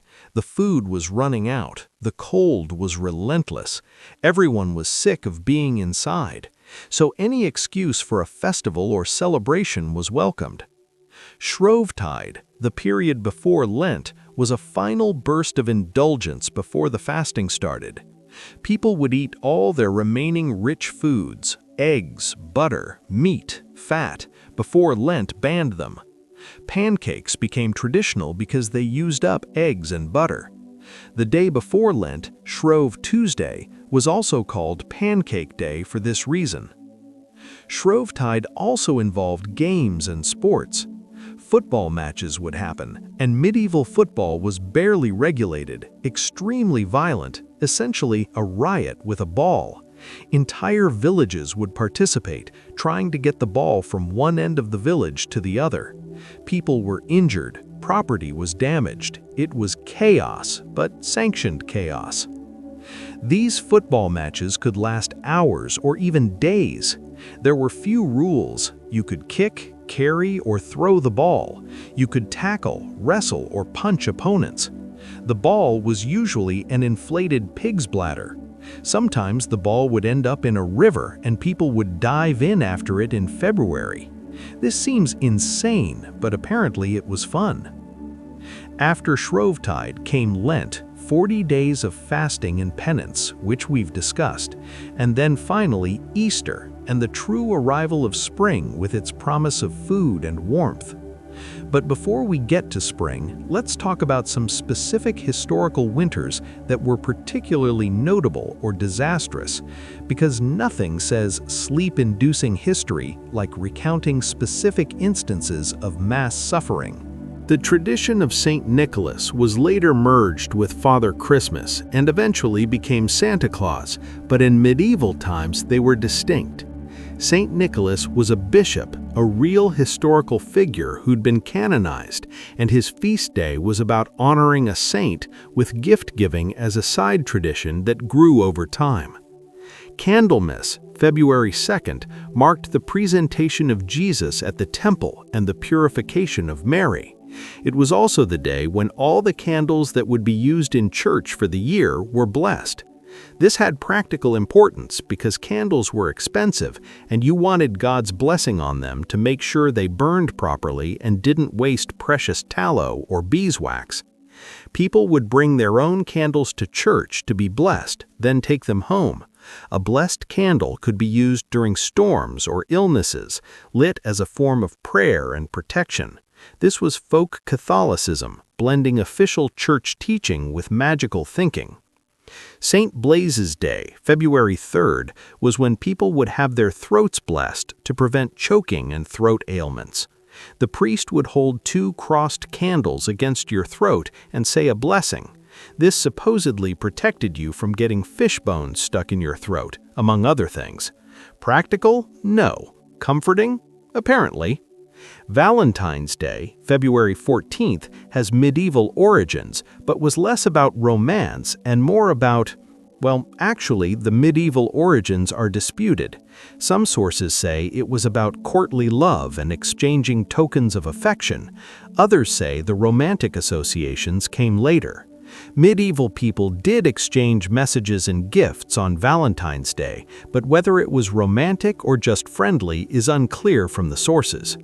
What is clear is that by late winter, people were getting desperate for spring. The food was running out, the cold was relentless, everyone was sick of being inside, so any excuse for a festival or celebration was welcomed. Shrovetide, the period before Lent, was a final burst of indulgence before the fasting started. People would eat all their remaining rich foods, eggs, butter, meat, fat, before Lent banned them. Pancakes became traditional because they used up eggs and butter. The day before Lent, Shrove Tuesday, was also called Pancake Day for this reason. Shrovetide also involved games and sports. Football matches would happen, and medieval football was barely regulated, extremely violent, essentially a riot with a ball. Entire villages would participate, trying to get the ball from one end of the village to the other. People were injured, property was damaged. It was chaos, but sanctioned chaos. These football matches could last hours or even days. There were few rules. You could kick, carry, or throw the ball. You could tackle, wrestle, or punch opponents. The ball was usually an inflated pig's bladder. Sometimes the ball would end up in a river and people would dive in after it in February. This seems insane, but apparently it was fun. After Shrovetide came Lent, 40 days of fasting and penance, which we've discussed, and then, finally, Easter, and the true arrival of spring with its promise of food and warmth. But before we get to spring, let's talk about some specific historical winters that were particularly notable or disastrous, because nothing says sleep-inducing history like recounting specific instances of mass suffering. We've talked about the general experience of medieval winter, but some specific winters stand out in the historical record as being particularly brutal or historically significant. Let's start with the winter of 1564-1565, when the Thames froze solid for 2 months.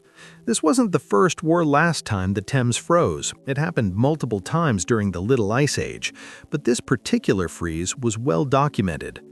London Bridge at the time had buildings on it, shops and houses crowded onto the bridge itself, which narrowed the river flow and made it more prone to freezing. When the river froze, boats couldn't move, which disrupted trade and food supplies. London depended on boats bringing goods up and down the Thames, so when the river became impassable, shortages developed. People adapted by holding that frost fair we mentioned earlier, setting up market stalls on the ice, roasting meat, selling ale, creating a temporary economy on the frozen river.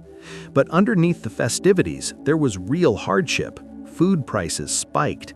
The poor struggled to afford bread. People died of cold and hunger. Queen Elizabeth I was on the throne at this time, and she tried to address the crisis by ordering local officials to ensure adequate food distribution and prevent price gouging. This worked somewhat in London, less so in rural areas where enforcement was weak.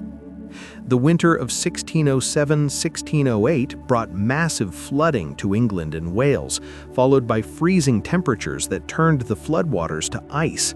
Entire villages were inundated, farmland was destroyed, livestock drowned. When the water froze, it created impassable ice fields that cut off communities from each other. The Bristol Channel experienced a particularly devastating flood. Contemporary accounts described waves that looked like mountains sweeping across the land, destroying everything in their path. Thousands of people died. The exact death toll is unknown, but estimates range from 2,000 to several thousand. After the flood came the freeze. The standing water froze into sheets of ice that lasted weeks. Survivors huddled in whatever dry structures remained, running out of food, unable to reach neighboring towns for help. Bodies of the drowned were found frozen in the ice. It was apocalyptic. The winter of 1620–1621 was when the Pilgrims experienced their first winter in Plymouth, Massachusetts. This isn't Europe, but it's relevant because these were English people facing a North American winter without adequate preparation, and it killed half of them. The Pilgrims arrived in November, already too late to plant crops, and had to survive winter on whatever supplies they'd brought and whatever they could scavenge. Their shelters were inadequate, just simple wooden structures that provided minimal protection from wind and snow. They had limited food, salted meat, some grain, but not enough. By spring, half of the original 100 or so colonists were dead. They died of malnutrition, scurvy, pneumonia, exposure. The survivors only made it because local Wampanoag people helped them, teaching them which plants were edible, how to fish, how to grow corn in American soil. This wasn't technically a medieval winter, it was 1620, but it shows what winter could do even to people who theoretically had some resources and planning. Imagine being a medieval peasant with far less. The winter of 1657–1658 saw Sweden invade Poland by marching their army across the frozen Baltic Sea. This is one of the most audacious military maneuvers in history, and it only worked because the winter was cold enough to freeze the sea solid. King Charles X of Sweden was at war with Poland-Lithuania. Normally, the Baltic Sea would protect Poland's northern coast, but this winter, it froze completely. Charles saw an opportunity and marched his entire army, cavalry, infantry, artillery, across the ice from Sweden to Poland. This was incredibly risky. If the ice broke, the entire army would drown. But the ice held, and the Swedes appeared in Poland where they weren't expected, bypassing Poland's defenses. The invasion succeeded largely because of this surprise winter crossing.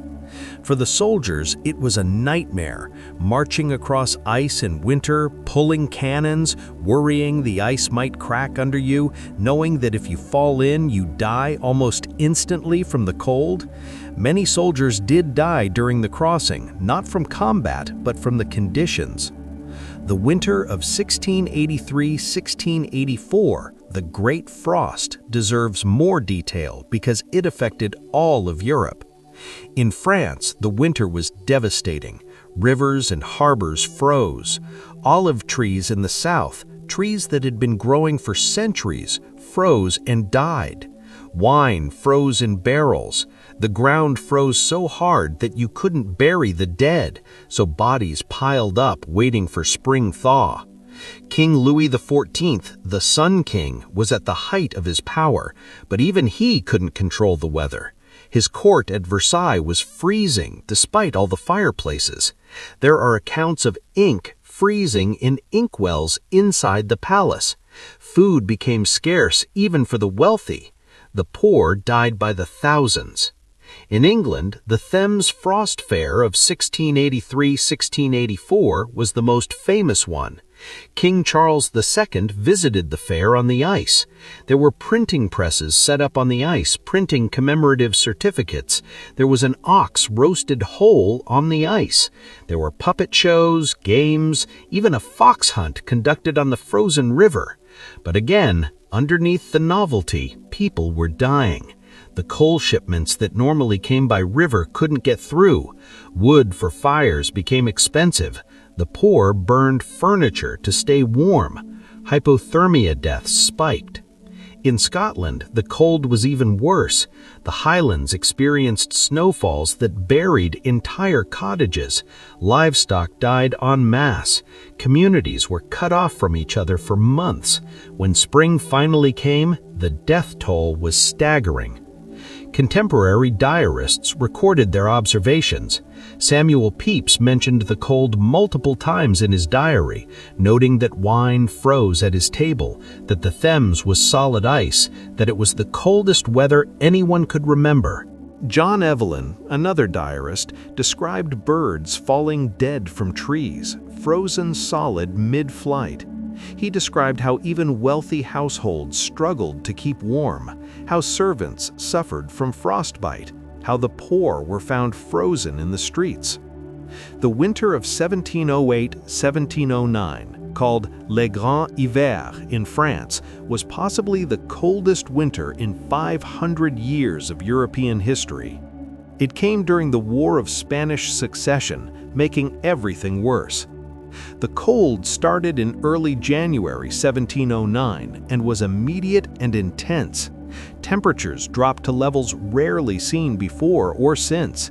The Seine froze in Paris, the Rhône froze in southern France, the Adriatic Sea froze along the coast of Venice. This was unprecedented. In France, the economic and human toll was catastrophic. Wheat crops that had been planted in fall froze in the ground and died. This meant no harvest, which meant famine.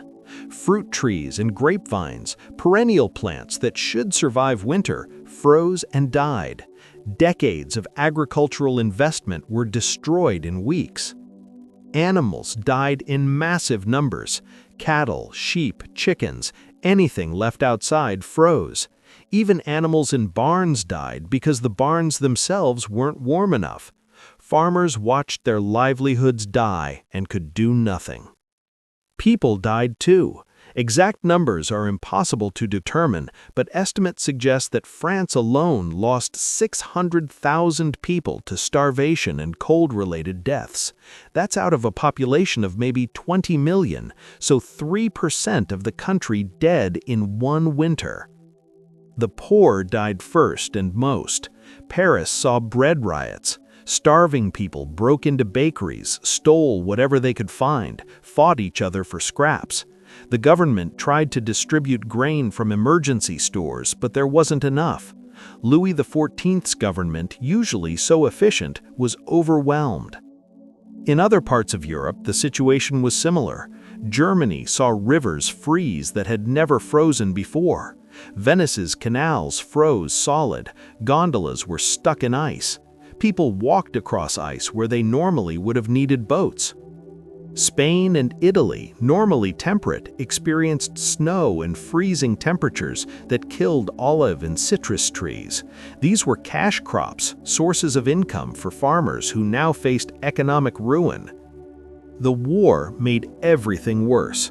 Armies still needed to be fed and supplied, draining resources that could have fed civilians. Soldiers died of cold and hunger in winter quarters. Military operations were impossible, but the armies still had to be maintained. When spring finally arrived in 1709, the relief was short-lived. The crop failure meant famine continued through the summer and into the next winter. It took years for agriculture to recover, for new trees to be planted and grow, for livestock herds to be rebuilt. This winter had long-term economic and political consequences. It weakened France at a crucial moment in the war. It contributed to food price inflation that lasted for years.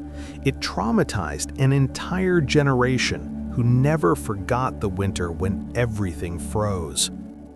One more winter worth mentioning, the winter of 1740-1741, part of a broader period of cold called the Little Ice Age's most intense phase. Ireland was hit particularly hard. The winter started early and was relentlessly cold and wet. Potato crops, which the Irish poor depended on, failed.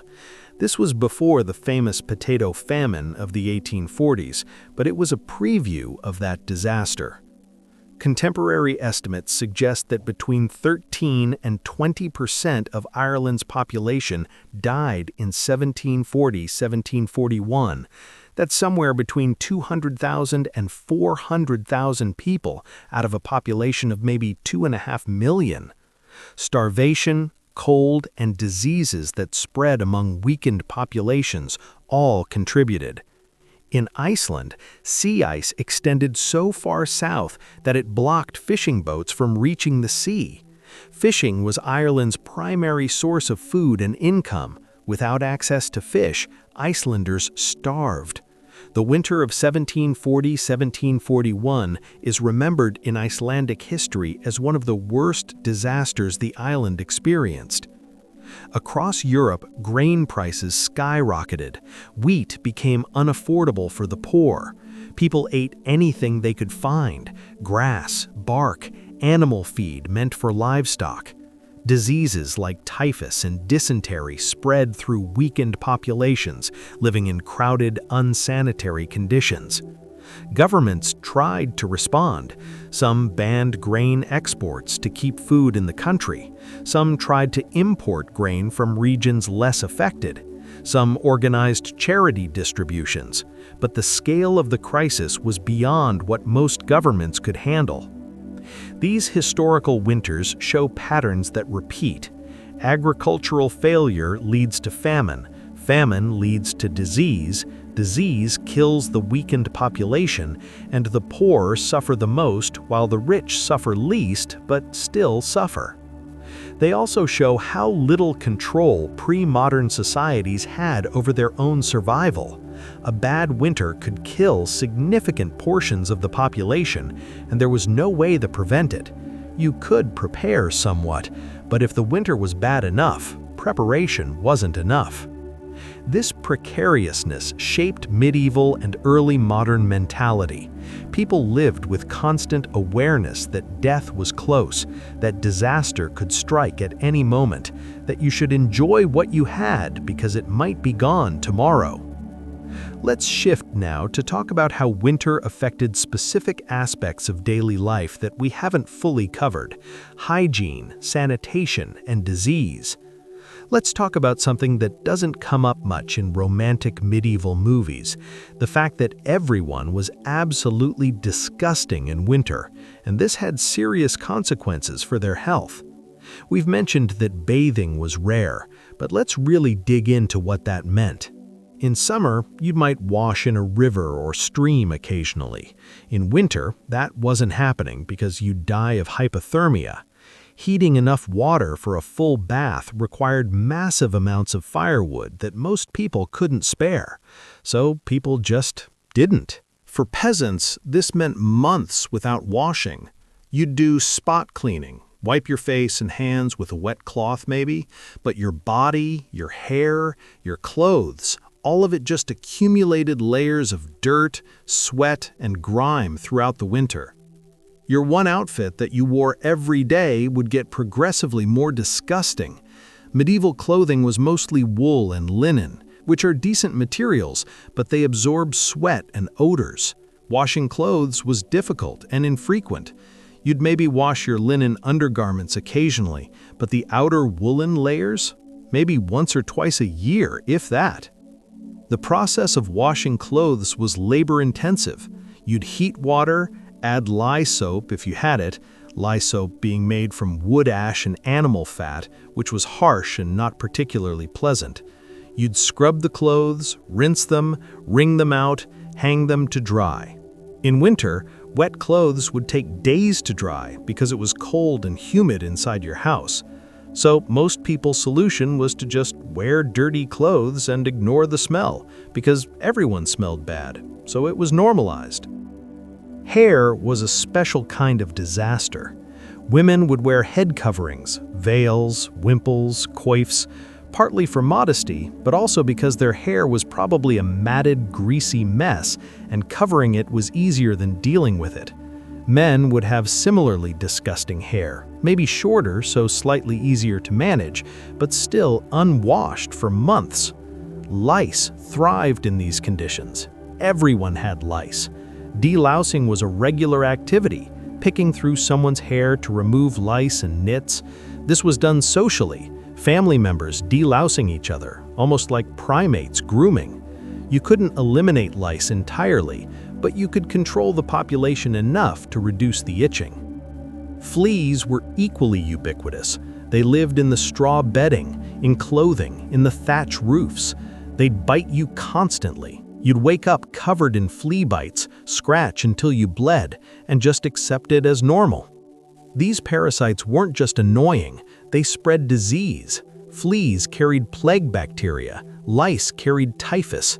When you had an entire population infested with parasites, living in close quarters, sharing spaces with animals that also had parasites, disease spread easily. Speaking of disease, winter was when respiratory illnesses exploded. Everyone living in smoky, poorly ventilated spaces, breathing in wood smoke and each other's germs, sharing the same contaminated air for months. Tuberculosis, pneumonia, bronchitis, influenza. These diseases ripped through communities. Tuberculosis was particularly devastating. It's a slow disease, spread through coughing, and it thrived in crowded winter conditions. Someone would start coughing blood, consumption, they called it, because it seemed to consume the person from within. They'd waste away over months or years, coughing, fevering, slowly dying. And in the process, they'd infect their family members who were all sleeping in the same room.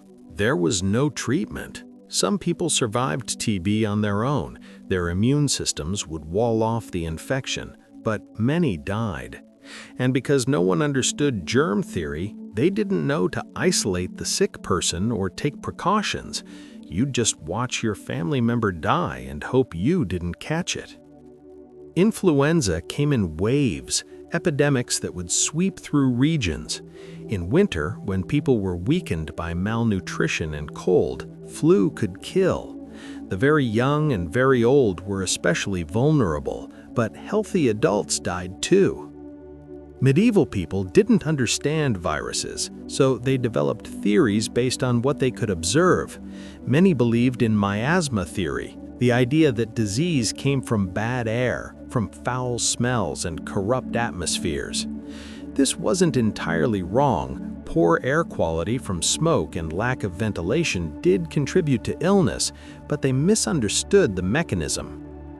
So attempts to prevent disease involved things like carrying herbs to smell, or burning incense to purify the air, or avoiding places that smelled bad.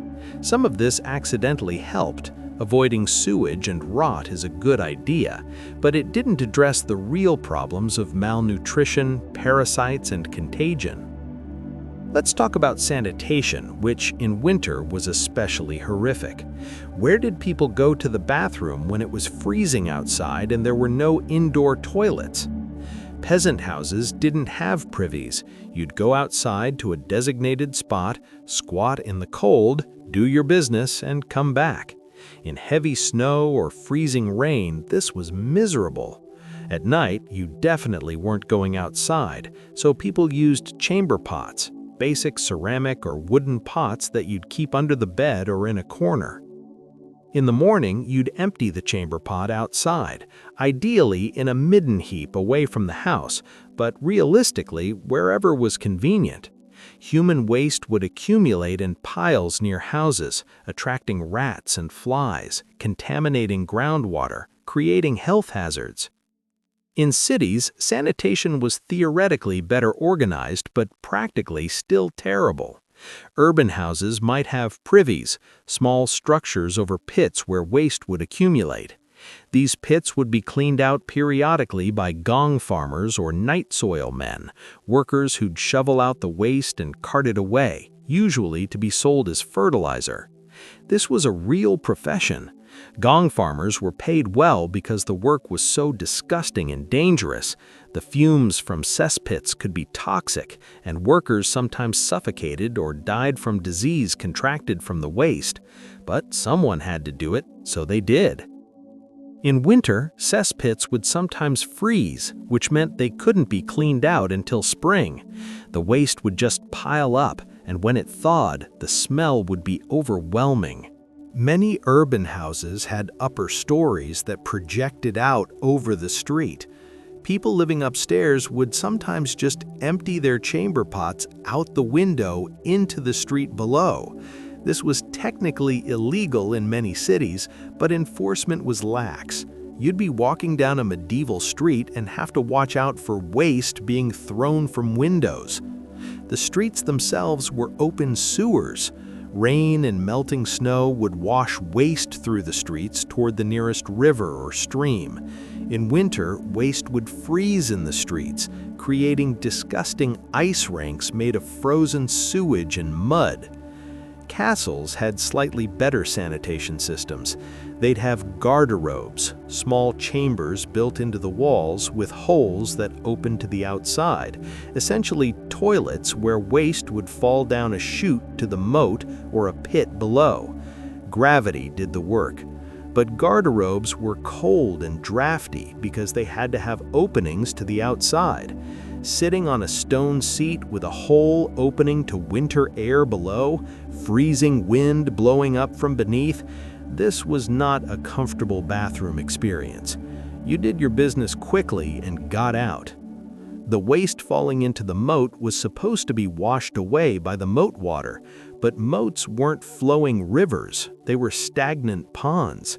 So castles were surrounded by moats filled with sewage, dead animals, and whatever else got thrown in. The smell in summer was bad. In winter, at least the freeze reduced the odor somewhat. Noble households would also use chamber pots for convenience, especially at night.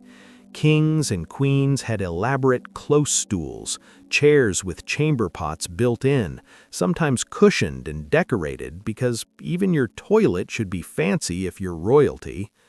Emptying and cleaning these was servant work, specifically the jobs of grooms of the stool in royal households. These servants had intimate access to the monarch. You were literally attending them while they defecated, and this proximity to power actually made the position prestigious. Grooms of the stool often became trusted advisors because they had private time with the king daily. This is both hilarious and revealing about how medieval social hierarchy worked. Proximity to power mattered more than the dignity of your actual tasks.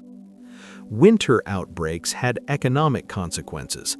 When significant portions of the population were sick, work didn't get done. Fields didn't get prepared for planting. Goods didn't get produced. Trade slowed down. And if enough people died, labor shortages could develop. After the Black Death in the 14th century, which wasn't winter-specific but killed about a third of Europe's population, labor became scarce and valuable. Surviving peasants could demand higher wages because there weren't enough workers to go around. This actually improved conditions for the lower classes temporarily until authorities passed laws trying to suppress wages and keep peasants in their place. But smaller-scale disease outbreaks happened all the time, and in winter, the death rate from ordinary illnesses was just part of the background noise of medieval life. You'd expect to lose some family members, some neighbors, some livestock every winter. This was normal. Medieval medicine tried to address these health challenges, but let's be clear, medieval medicine was mostly useless and often harmful. The theoretical framework was the four humors: blood, phlegm, yellow bile, and black bile. Good health meant these were balanced. Illness meant imbalance. Treatment meant restoring balance through various methods, most of which didn't work. Bloodletting was prescribed for almost everything. Too much blood? Let's remove some. You have a fever? Your blood is too hot, let's drain some. You're pale and weak. Okay, maybe don't drain blood from this one, but a lot of physicians still would. The methods of bloodletting varied. Lancets would be used to cut veins, usually in the arm.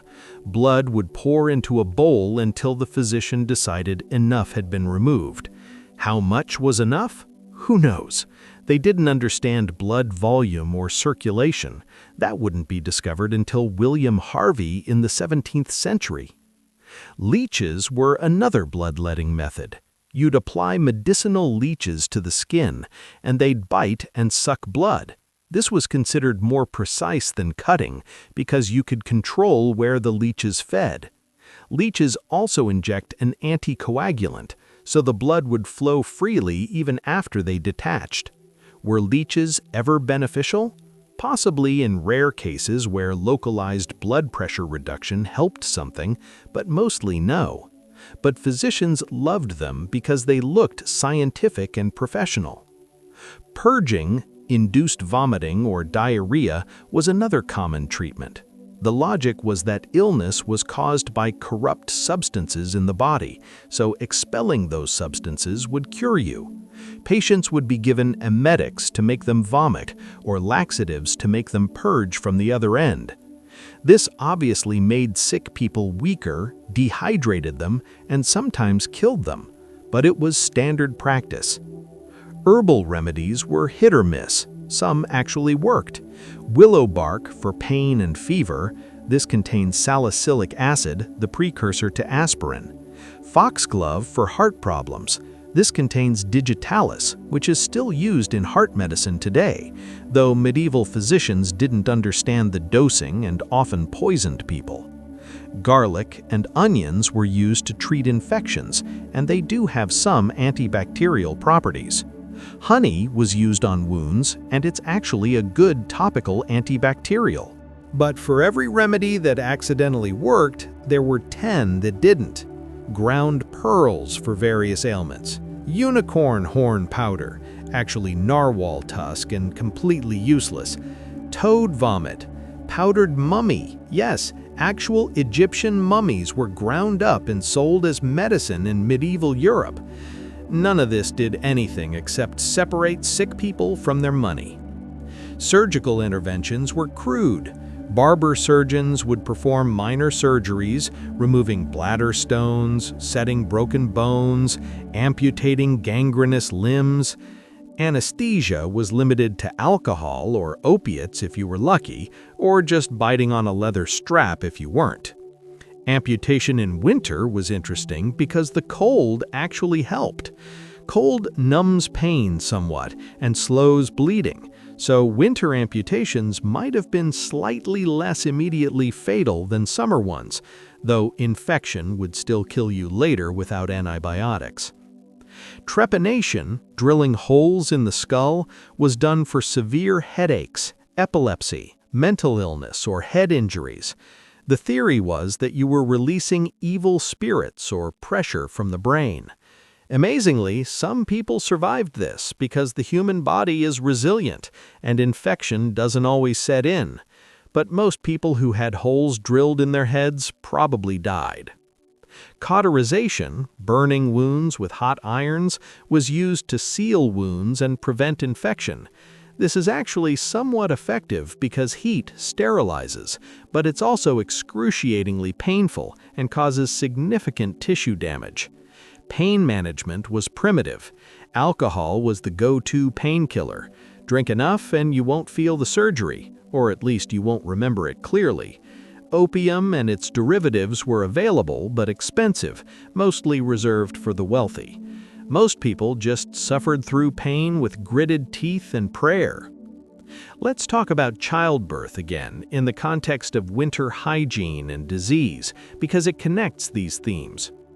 Women giving birth in winter were at high risk of puerperal fever, childbed fever, an infection that would develop after birth and kill them within days. This was caused by bacteria introduced during delivery, and in winter, with limited ability to wash hands or sterilize anything, infection was common. The midwife would attend the birth with hands that hadn't been properly washed because she didn't have access to clean, hot water. She'd use instruments, if she used them at all, that weren't sterilized because sterilization wasn't a known concept. She'd check the progress of labor by reaching inside the woman with dirty hands. If everything went well, great. If bacteria got introduced, the woman would develop a fever within a day or two, the infection would spread, and she'd die in agony while people prayed and tried useless remedies. Ignaz Semmelweis wouldn't discover the importance of hand washing in preventing puerperal fever until the 1840s, and even then he was mocked and rejected by the medical establishment. Medieval midwives had no idea that their hands were vectors for disease. Newborn babies were also at risk. Neonatal tetanus, caused by bacteria entering through the umbilical cord, killed many infants. The midwife would cut the cord with whatever knife or tool was available, tie it off, and hope for the best. Sometimes the baby would develop lockjaw days later and die. Babies were swaddled tightly in cloth wrappings, partly to keep them warm, but also because of a belief that this would help their bodies grow straight. The swaddling would get dirty. Babies urinate and defecate constantly, but changing swaddling clothes frequently wasn't always possible in winter, when you couldn't easily wash and dry cloth. So babies would sit in dirty swaddling, developing rashes and infections. Some of these infections became serious. Sepsis could develop from infected skin.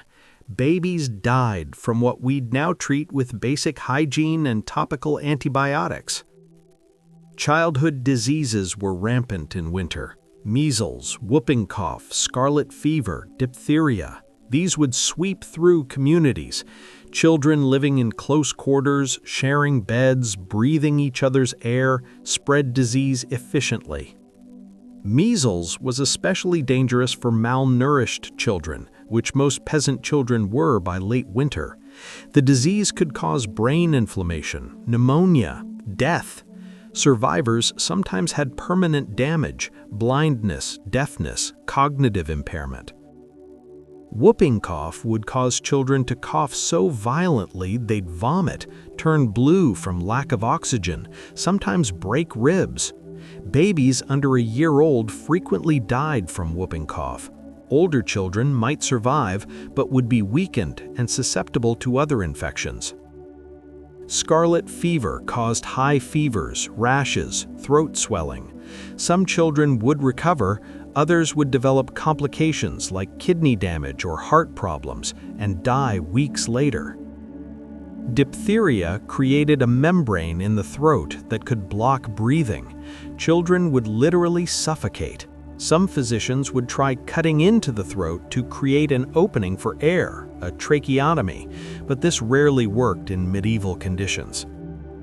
There was no prevention. Quarantine wasn't really practiced for these childhood diseases.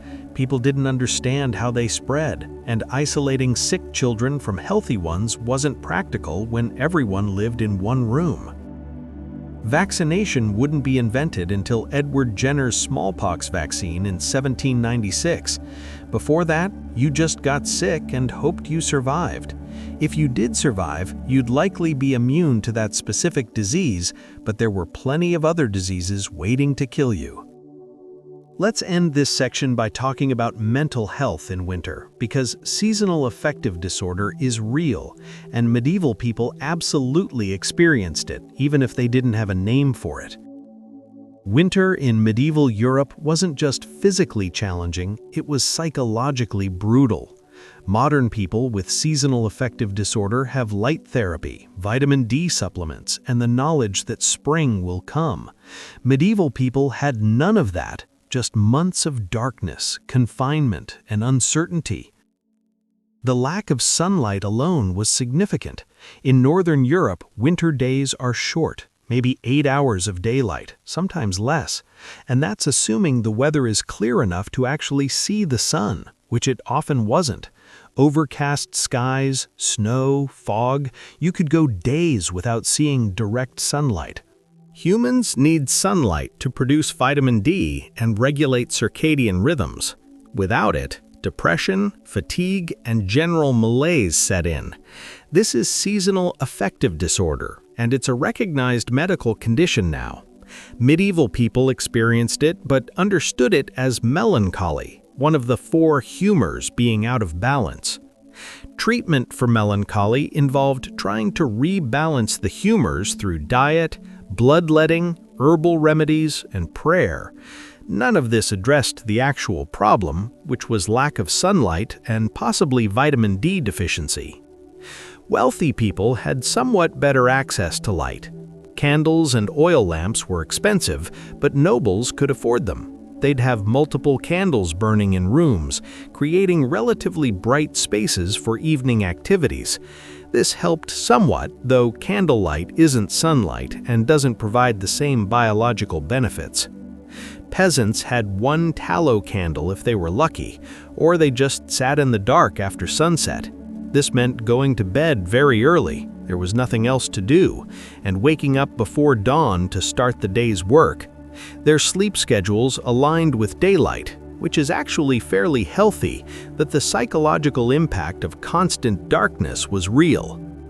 Being trapped indoors with the same people for months created intense social strain. Family conflicts that could be escaped or diffused in summer by going outside or working in separate areas of the farm became inescapable in winter. You were stuck in one room with your spouse, children, parents, possibly extended family, breathing each other's air, getting on each other's nerves, with no escape. Domestic violence probably increased in winter, though historical records don't usually mention it directly. Wife-beating was legal and socially acceptable in medieval Europe, not encouraged exactly, but tolerated within limits. Winter stress likely led to more violence, but it's hard to prove from the sources. Child abuse, similarly, was probably underreported. Corporal punishment of children was normal. Beating children was considered proper discipline, but there's a line between discipline and abuse, and winter stress likely pushed some parents over that line. Substance abuse was also a factor. Alcohol was ubiquitous and one of the few ways to escape mental distress temporarily. Peasants drank ale with every meal. Nobles drank wine and stronger spirits. Drinking yourself into oblivion was a coping mechanism for dealing with winter's misery. Alcoholism was probably common, though not recognized as a disease. A man who drank heavily might be criticized for being a drunkard or wasting resources, but the underlying addiction wasn't understood or treated. He'd just keep drinking, his health would decline, and eventually something would kill him. Liver failure, an accident while drunk, alcohol poisoning. Women who drank heavily faced harsher social judgment. A drunk man was a drunkard. A drunk woman was a moral failure, a bad wife and mother. This double standard meant women's alcohol problems were more hidden but still existed. Suicide was considered a mortal sin in Christian doctrine. If you killed yourself, you'd go to hell, no exceptions. Your body wouldn't be buried in consecrated ground.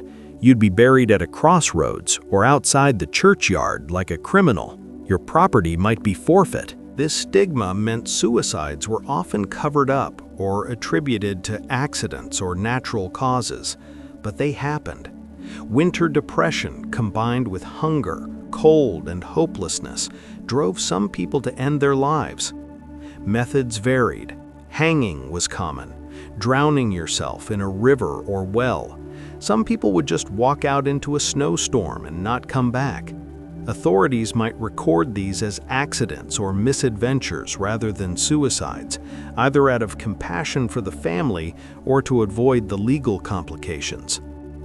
Mental illness more broadly was misunderstood and mistreated. People with what we'd recognize as schizophrenia, bipolar disorder, severe depression, or other conditions were thought to be possessed by demons, cursed, or being punished by God. Treatment involved prayer, exorcism, sometimes pilgrimage to holy sites. Some families would chain mentally ill relatives in rooms or outbuildings to prevent them from hurting themselves or wandering off. In winter, this meant the mentally ill person was confined in a freezing space, possibly alone, definitely terrified and suffering. Some monasteries and hospitals tried to care for the mentally ill with more compassion. They'd house them, feed them, pray for them, try herbal remedies. This was more humane than chaining someone in a shed, but it still wasn't effective treatment. Post-traumatic stress disorder wasn't recognized, but it existed. Soldiers who'd experienced combat, people who'd survived disasters or violence, anyone who'd been through trauma could develop PTSD symptoms, nightmares, flashbacks, hypervigilance, emotional numbing. Winter confinement would intensify these symptoms. You'd be stuck inside with your thoughts, unable to escape through physical activity or work. The darkness and isolation would make everything worse. There's some evidence that medieval people understood the connection between winter and mood. Medical texts mention that melancholy increases in winter. Some recommended staying active, socializing, listening to music, engaging in pleasant activities to combat winter sadness. This is actually pretty good advice. But for most people, the advice was impractical. Peasants couldn't afford musical entertainment or leisure activities. They had to work constantly just to survive. Their only social activity might be occasional church services or communal labor. The church provided some psychological support through its rituals and community. Attending Mass, confessing sins, receiving communion, participating in feast day celebrations. These created structure and meaning in people's lives. The promise of heaven after death offered hope when earthly life was miserable. But religious doubt existed too, even if it was rarely expressed openly. When your children are dying, your crops have failed, you're starving and freezing, and the priest tells you this is God's plan, some people must have questioned whether God existed or cared. Expressing such doubts was dangerous. Heresy was a serious crime, punishable by excommunication or worse. So people kept their doubts private, suffered through their faith crises alone, and tried to maintain belief because what else was there? Let's transition now to talking about the end of winter, spring's arrival, and what that meant psychologically and practically, because after all this suffering, spring was genuinely miraculous. By late February, early March, everyone in medieval Europe was absolutely done with winter. Food stores were at their lowest, people were malnourished, sick, exhausted from months of cold and darkness. The psychological weight of wondering if you'd actually make it to spring was crushing. This was the most dangerous time. Late winter killed more people than early winter because by March, your body had been stressed for months. Your immune system was compromised from malnutrition. Your fat reserves, if you had any, were depleted. You were running on fumes, and your body knew it. Children who'd made it through January and February would suddenly sicken and die in March. Old people who'd been hanging on would finally give out. Even healthy adults would catch an illness that their weakened bodies couldn't fight off. The waiting was psychologically brutal. You could see the days getting longer, which was encouraging, but the weather wasn't improving yet. March in Northern Europe is still cold, still wet, still miserable. You knew spring was coming, but it wasn't here yet, and you might not survive long enough to see it. Different regions had different signs of spring's arrival. In England, people watched for snowdrops and crocuses pushing through the frozen ground. These tiny flowers were genuinely exciting because they proved that life was returning. People would notice the first flower, tell their neighbors, and everyone would feel a small surge of hope. Birds returning from migration were another sign. Swallows arriving meant warm weather was coming. The first robin spotted would be remarked upon, discussed, celebrated in small ways. These weren't just natural phenomena, They were promises that you might actually survive. The gradual thawing was both relief and challenge. As snow and ice melted, the world turned to mud. Roads became impassable quagmires. Fields were waterlogged. Everything was wet and squelchy and disgusting. But at least it wasn't frozen. Flooding was common in early spring when snowmelt combined with rain. Rivers would overflow their banks, inundating low-lying areas. For farmers whose fields flooded, this could delay planting and threaten the next harvest. But the water would recede, the soil would drain, and life would go on. The thaw also revealed things that had been hidden or frozen all winter. Dead animals that had died during winter would start to decompose and smell terrible. Human waste that had been frozen in streets and middens would start to stink. Spring smelled bad before it smelled good. But then the grass would start to green. Trees would bud. Suddenly there was color in the world again after months of white, gray, and brown. This sounds trivial, but the psychological impact of seeing green growing things after months of dormancy was profound. For livestock, spring was salvation.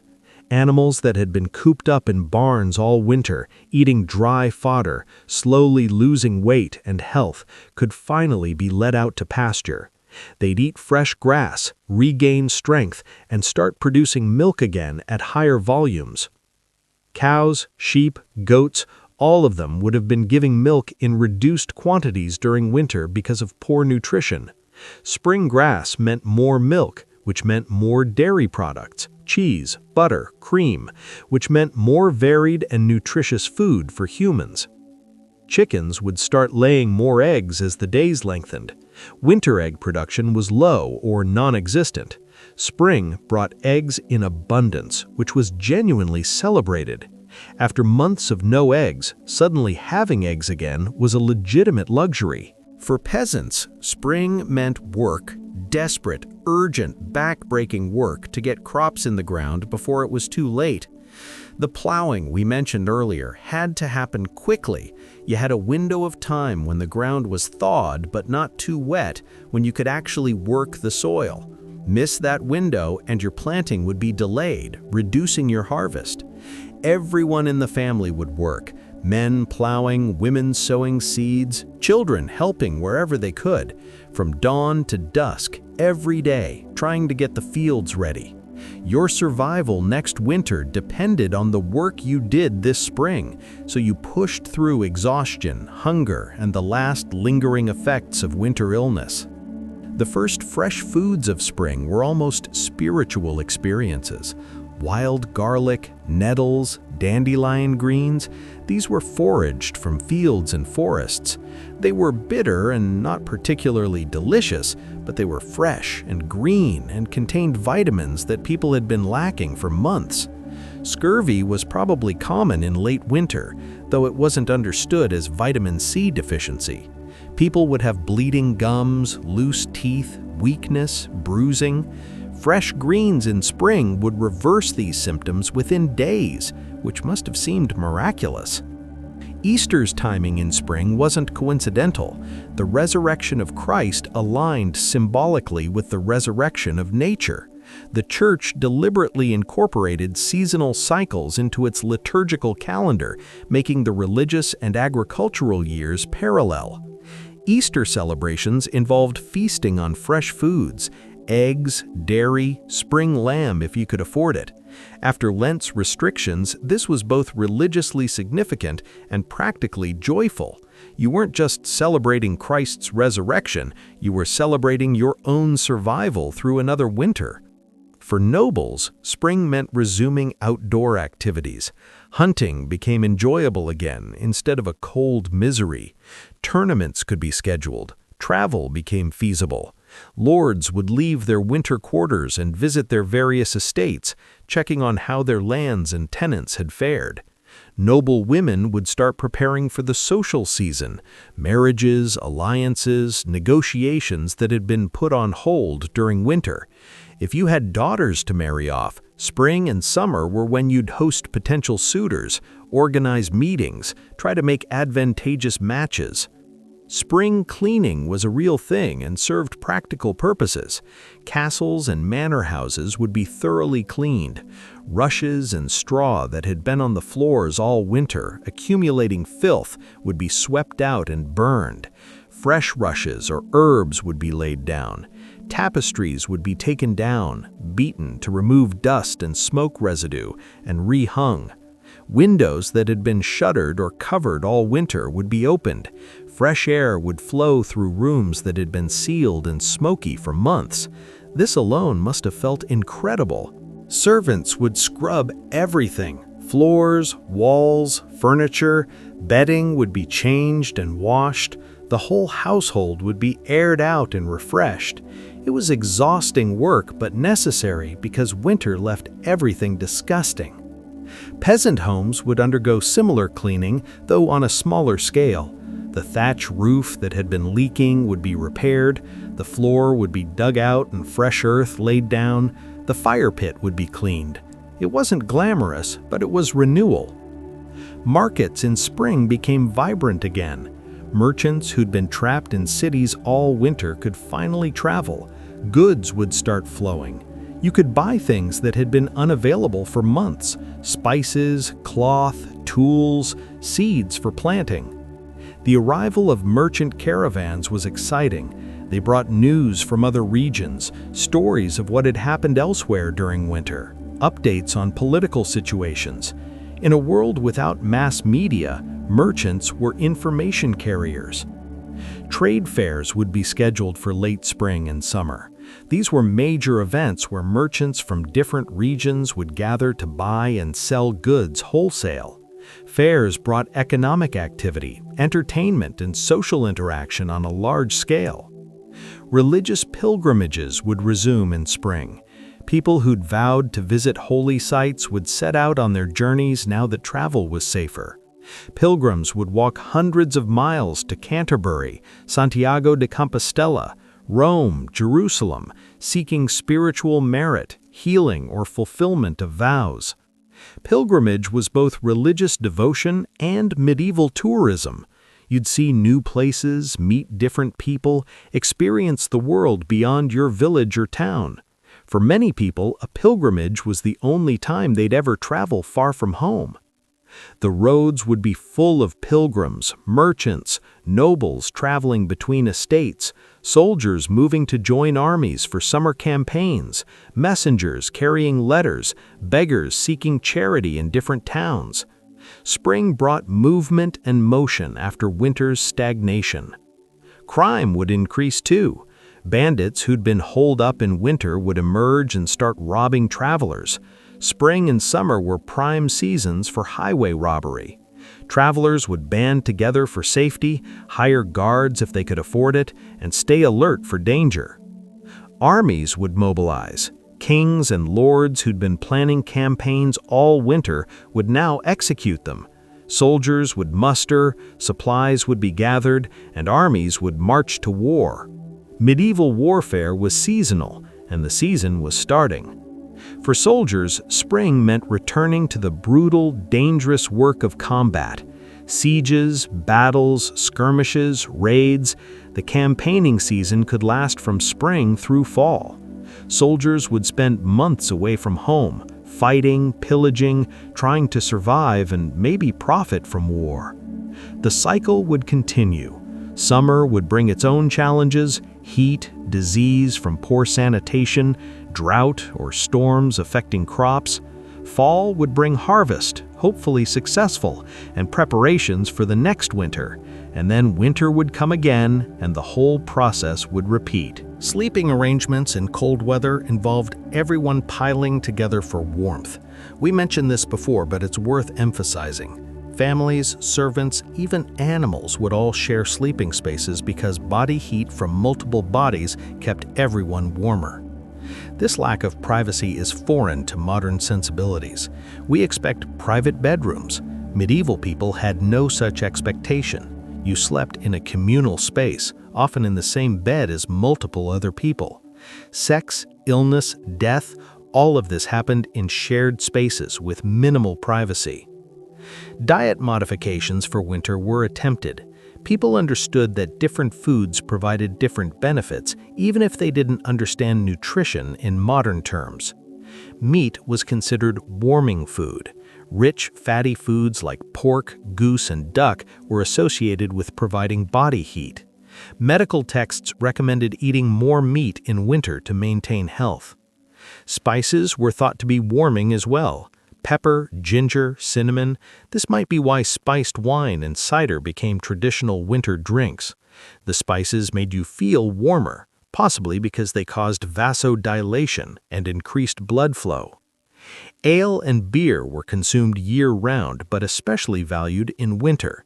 They provided calories, warmth when heated, and mild intoxication that made cold more bearable. The alcohol content was usually low, maybe 2 to 4%, but it was enough to have an effect. Heated ale with spices, wassail, was a traditional winter drink for good reason. It was warming, festive, and the alcohol helped you stop caring about being cold. Heating wine with spices created similar effects. Mulled wine, spiced wine, hippocras, these were all variations on the theme of hot alcoholic drinks making winter more tolerable. Medical knowledge about cold weather health was limited, but included some accurate observations. Texts recommended staying warm, eating well, avoiding getting wet, and resting when sick. This is all sensible advice. Remedies for frostbite included gradual re-warming, which is actually correct. You don't want to warm frostbitten tissue too quickly. Medieval physicians didn't know the mechanism, but they'd observed that slow warming worked better than rapid warming. For hypothermia, the advice was to warm the person gradually, give them warm drinks, keep them dry. Again, this is basically correct. They didn't understand core temperature regulation, but they understood the practical interventions. Chilblains, painful inflammation of small blood vessels in response to cold, were treated with warming salves and keeping the affected areas warm. This is still the treatment today, more or less. Grains could be stored relatively easily if you kept them dry and protected from rodents. Granaries were built with raised floors to prevent moisture from seeping in from the ground. Grain would be stored in sacks or bins, and cats would be kept to control the rat population. But even with precautions, you'd lose some grain to spoilage and pests every year. Moldy grain was dangerous.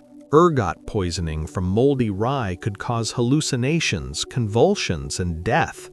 But people desperate enough would eat moldy grain anyway and risk the consequences. Root cellars were an important innovation. Dig a hole in the ground, line it with stone if you could afford it, and use it to store root vegetables, carrots, turnips, parsnips, beets. The earth kept the cellar cool and somewhat humid, which prevented the vegetables from drying out or freezing. A well-built root cellar could keep vegetables fresh for months. You'd check periodically and remove any that were rotting to prevent them from spoiling the others.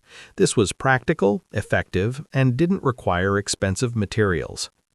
Ice houses, which we mentioned briefly, were more elaborate. You'd dig a deep pit, line it with stone, and pack it with ice and snow in winter, layered with straw for insulation.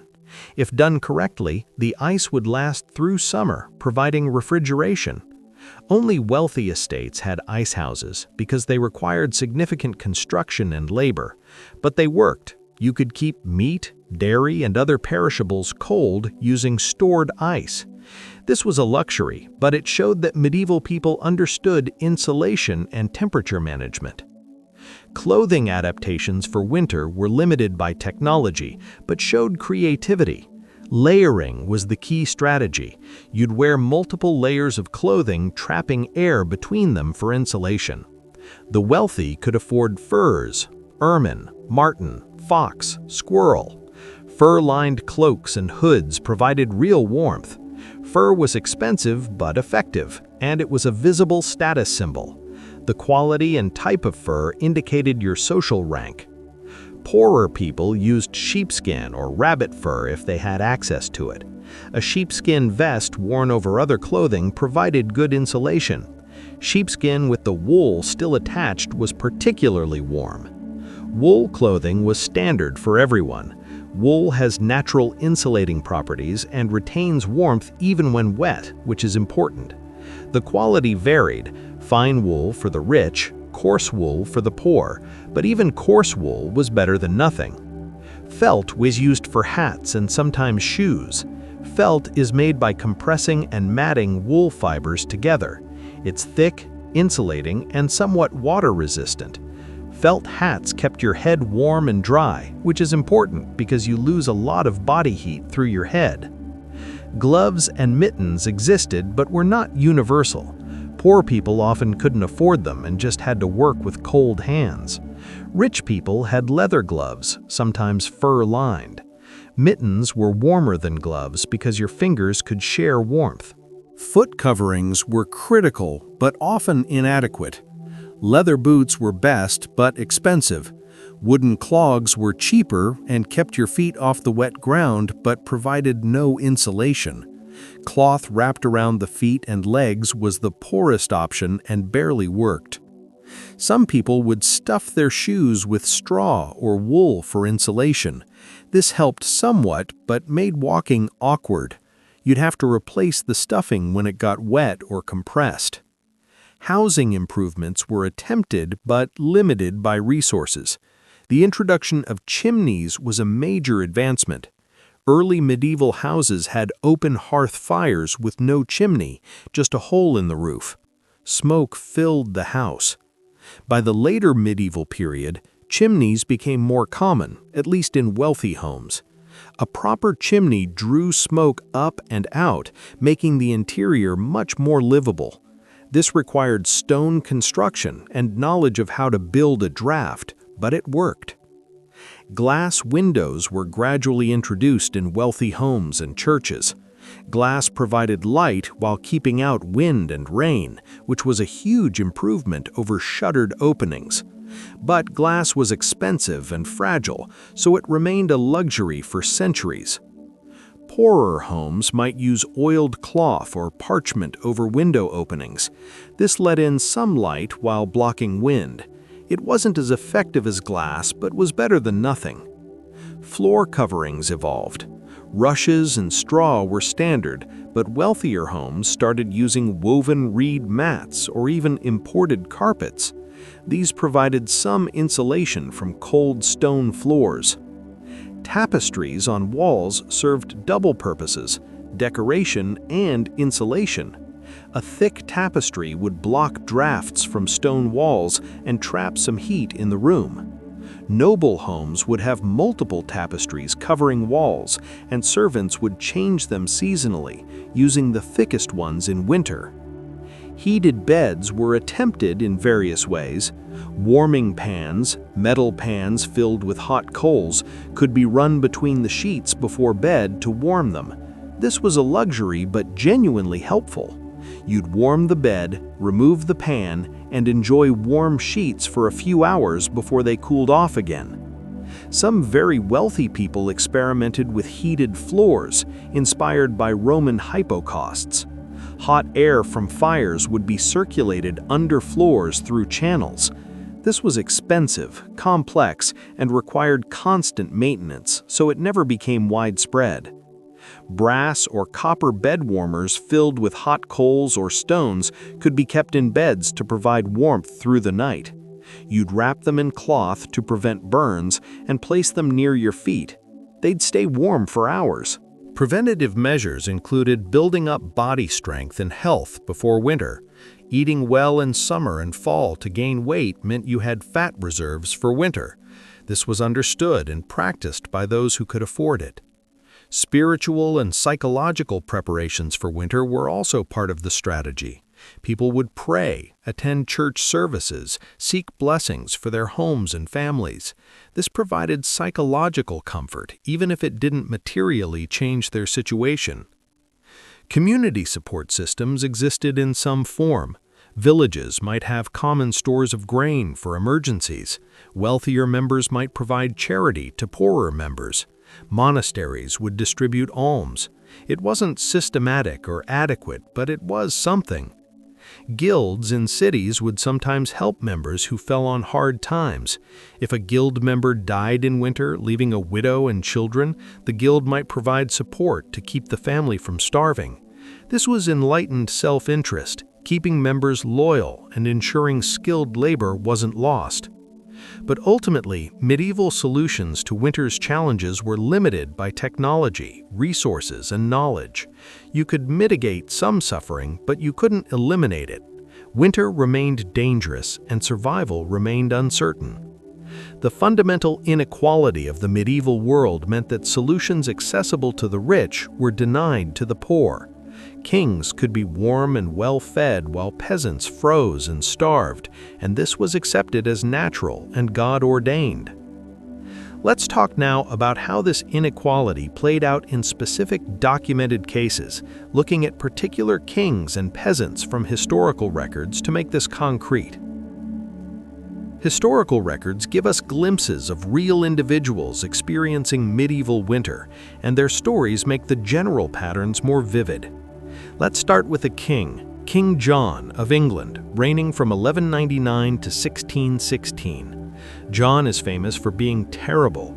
He lost most of England's French territories, fought with the church, got forced to sign Magna Carta, but he also left detailed financial records that show what royal winter life actually cost. John's household accounts show massive expenditures on firewood and candles. In a single winter month, his household might burn through hundreds of cartloads of wood.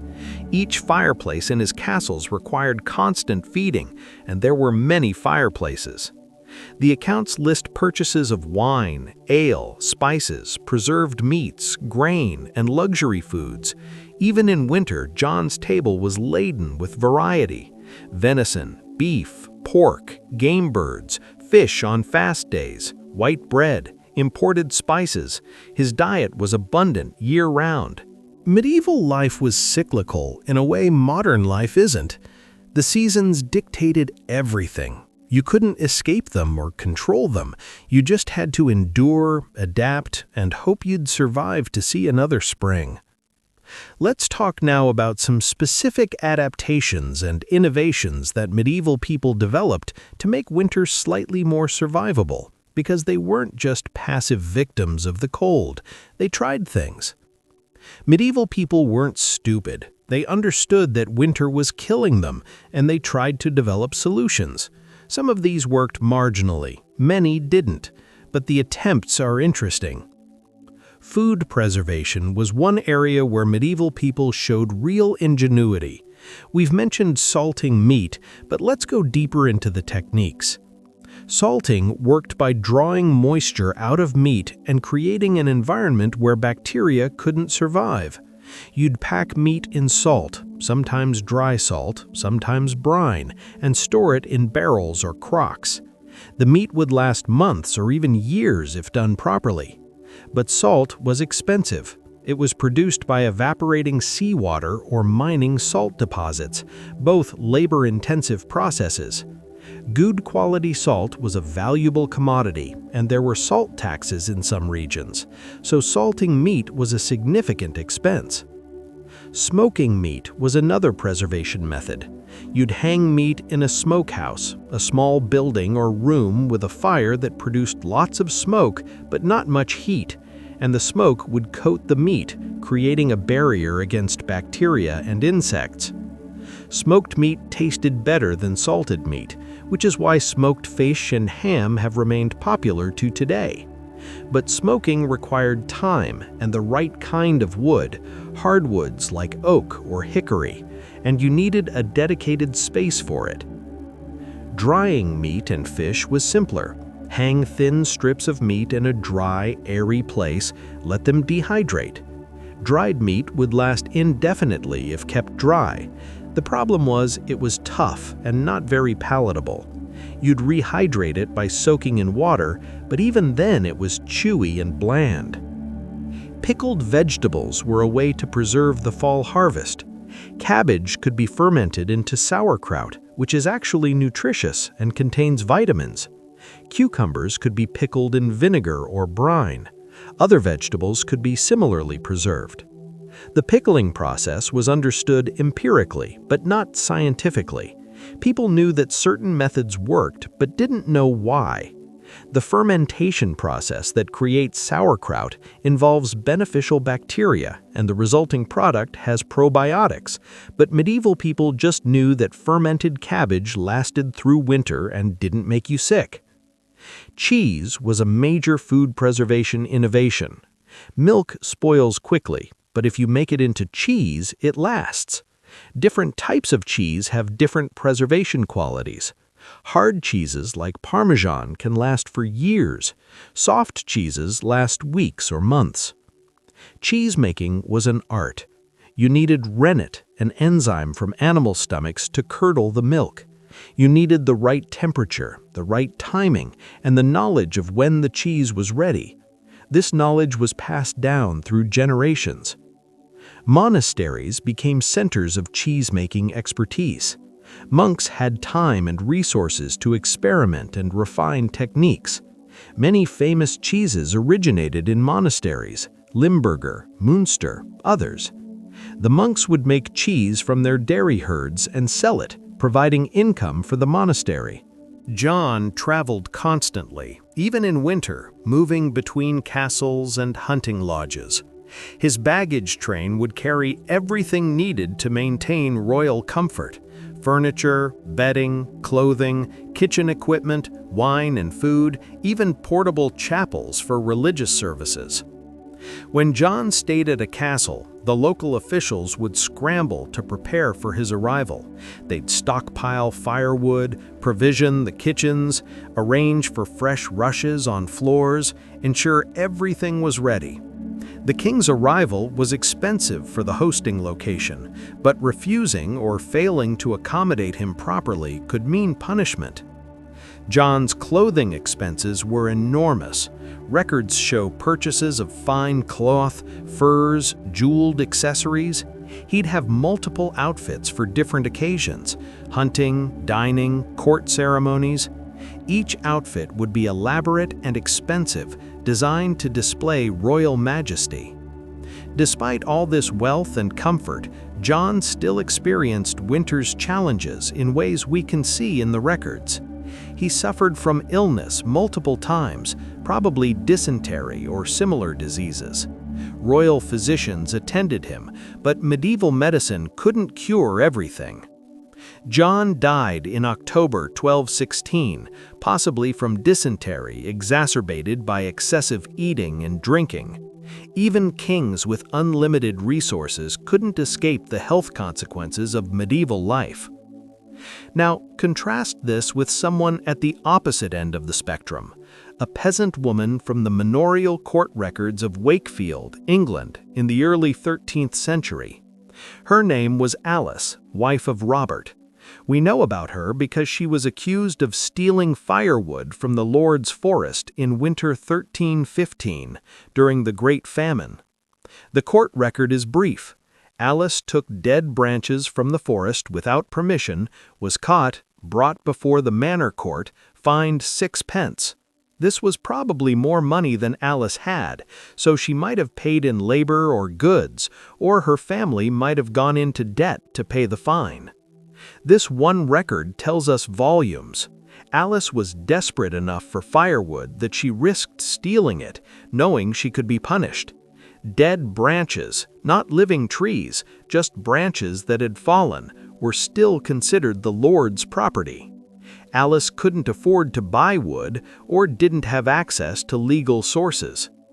6 pence was a significant sum for a peasant family. For context, a laborer might earn 2 or 3 pence a day when work was available, so this fine represented multiple days' wages, a real hardship. We don't know if Alice survived that winter. The records don't mention her again. She's just one entry in hundreds of similar cases, people stealing food, firewood, anything they could to survive. Another example, a chronicle from the monastery of St. Albans mentions a harsh winter in 1204-1205 when the Thames froze and a great famine affected the poor. The chronicler, Roger of Wendover, wrote that many poor people died of hunger and cold, their bodies found in the streets of London. Roger was writing from within a wealthy monastery, warm and well-fed, observing the suffering of others from a distance. His tone is sympathetic but detached. He's recording facts for posterity, not expressing outrage at the injustice. The chronicles often mention when winters were particularly bad, usually in the context of how it affected the rich. The king could not travel due to snow, or the roads were impassable, delaying the archbishop's journey. The suffering of common people is noted but not detailed. Court records from Paris in the 14th century show cases of people prosecuted for arson, starting fires in their homes that spread and burned down neighboring buildings. Some of these were accidents caused by desperate attempts to stay warm. Overloaded fires, makeshift braziers, attempts to heat poorly constructed buildings, these led to fires that could destroy entire blocks. Fire was a constant danger in medieval cities where buildings were wooden and crowded together. Winter fires were particularly tragic because people would be huddled inside and escape would be difficult through narrow, icy streets. There are records from medieval hospitals, institutions run by religious warders to care for the sick and poor. The Hôtel Dieu in Paris kept records showing winter admissions spiking. People suffering from cold exposure, malnutrition, injuries from falls on ice, illnesses exacerbated by winter conditions, they'd seek help at hospitals. The Hôtel Dieu provided beds, food, basic medical care, and last rites to the dying. It was chronically overcrowded, especially in winter. Multiple patients would share beds. Disease spread easily in these conditions. Many people admitted in winter would die there. The hospital records show the same patterns. The very young and very old died first, then the malnourished and sick. By late winter, deaths would peak, then decline as spring arrived and conditions improved. Let's look at a specific noble family, the Pastons of Norfolk, England in the 15th century. The Paston Letters, a collection of family correspondence, give us intimate glimpses of gentry life in this period. In winter 1462, Margaret Paston wrote to her husband John, describing conditions at their manor. She mentioned that the roof needed repair. It was leaking and making the upstairs rooms uninhabitable in rain and snow. She asked him to send money for repairs. This is revealing. Even wealthy gentry families had to deal with maintenance issues. Leaky roofs were expensive to fix. You needed thatchers or tilers, materials, labor. And if you didn't fix it, you had rooms you couldn't use because they were too wet and cold. Margaret also mentioned that she'd sent servants to buy firewood, but prices were high because of increased demand. Even wealthy families had to budget for winter expenses. Firewood, candles, food, all of it cost money, and even comfortable families felt the pinch. In another letter, Margaret complained about the quality of fish sent during Lent. The salted fish was poorly preserved and tasted bad. She instructed the servants to buy fresher fish if possible. This shows that even preserved foods varied in quality, and you'd eat better or worse depending on what was available and what you could afford. The Pastons' letters also mention illness. Family members caught fevers, agues, probably malaria or similar diseases, coughs, and other ailments. They'd dose themselves with remedies, call physicians if the illness was serious, and pray for recovery. One letter from John Paston III describes being sick with a fever in winter and unable to travel. He was stuck in London, uncomfortable, and worried about business that needed attending to. Even for the wealthy, illness was disruptive and miserable. The letters show a family constantly managing resources, dealing with property disputes, arranging marriages, navigating political conflicts. Winter added extra challenges, but wasn't fundamentally different from the rest of the year, just colder, darker, and more expensive. Now let's look at someone truly at the margins, a beggar mentioned in the records of Norwich, a city in eastern England. In 1570, post-medieval but still pre-modern, the city's census of the poor listed a woman named Joan, described as a poor widow, lame, begs in the streets. Joan represents the most vulnerable population. Disabled, widowed, no family support, she survived by begging.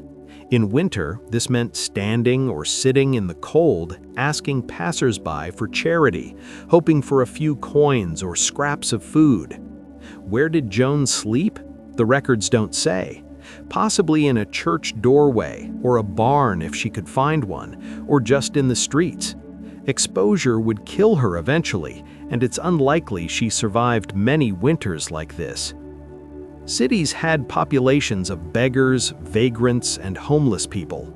They'd cluster near churches where charity was distributed, near markets where they might get scraps. Some cities tried to control or expel them. Some provided minimal support through almshouses, charitable institutions offering basic shelter and food. But there were never enough almshouse spaces for everyone who needed them. Many people fell through the cracks and simply died unnoticed. Let's look at one more example, a child from the records of Bologna, Italy. In 1286, a foundling hospital recorded the intake of an infant left at their door in January. The baby, a girl, was wrapped in rags, possibly a few days old. Foundling hospitals, institutions that took in abandoned babies, existed in some cities. Parents who couldn't afford to raise a child would leave the baby at the hospital, hoping the church would care for it. The survival rate for foundlings was terrible. The Bologna hospital records show that most abandoned infants died within weeks or months of admission. They'd be fed by wet nurses if available, but wet nurses were limited, and the babies often arrived already malnourished or sick. This particular baby died 2 weeks after admission. The cause was listed as weakness. She was baptized before death, listed as Maria in the records, and buried in the hospital cemetery. Her brief life represents countless similar stories. Children abandoned in winter, dying in winter, buried in winter. Their parents might have grieved, or might have felt relief that there was one less mouth to feed. We don't know. These individual stories, fragmentary as they are, make the statistics of winter mortality more human. Each number in the death records was a person, someone with a name, a life, hopes and fears. Winter killed them efficiently and indiscriminately, caring nothing for their individuality. The inequality of survival chances based on class was stark and visible to everyone. Peasants could see the castles where nobles lived in relative comfort. They knew that while they were eating porridge and freezing, nobles were eating roasted meat and warming themselves by multiple fires. This could breed resentment, but it could also breed fatalism. The social order was presented as divinely ordained. God had placed nobles above peasants, and questioning that was questioning God's plan. So most people accepted it, or at least didn't openly rebel. Occasional peasant revolts did happen. The English Peasants' Revolt of 1381, the German Peasants' War of 1524 to 1525. Others, these were driven by various grievances, often tax-related, but underlying them was anger at inequality and injustice. Winter might have contributed to revolutionary sentiment. When you're watching your children starve while the Lord's family feasts, it's hard to believe the system is just. But most of the time, people were too focused on immediate survival to organize resistance. Let's transition now to our final major topic: how winter affected the broader trajectory of European history. Because winter wasn't just something people endured, it shaped political, economic, and social developments in profound ways. Winter wasn't just a seasonal inconvenience that medieval Europeans had to endure. It was a fundamental force that shaped politics, economics, warfare, social structures, and even the trajectory of European civilization. Let's explore how the coldest season influenced history in ways that aren't immediately obvious. First, let's talk about how winter shaped political power structures. The feudal system itself was partly a response to the challenges of agricultural survival in a climate with harsh winters. Lords provided protection and land to peasants. In exchange, peasants worked the land and gave a portion of their harvest to the lord. This seems like straightforward exploitation, and it was, but it also created a system where agricultural surplus was concentrated in the hands of people who could afford to store and preserve food properly. A noble with a castle had stone granaries, armed guards to prevent theft, resources to buy additional food in bad years, and the political power to requisite grain from other regions if needed.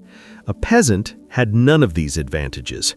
So as brutal as feudalism was, it created a structure where food security was at least possible for some portion of the population. Winter also made centralized government difficult.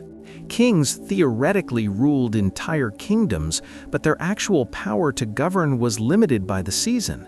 In winter, you couldn't move armies to enforce your will. You couldn't travel to distant parts of your realm to administer justice or collect taxes. Regional lords were essentially autonomous for months at a time.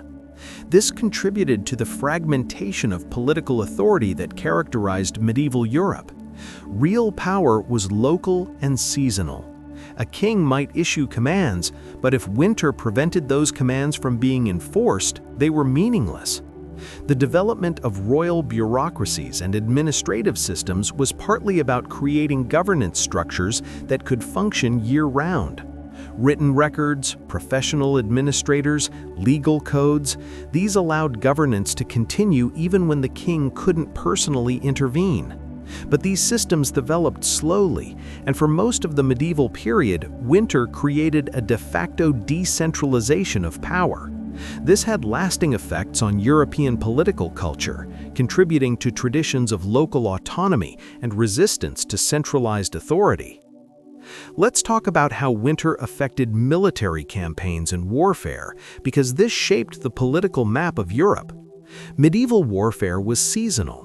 You fought in summer and fall when you could move armies, supply them with food foraged from the countryside, and conduct sieges without your soldiers freezing to death.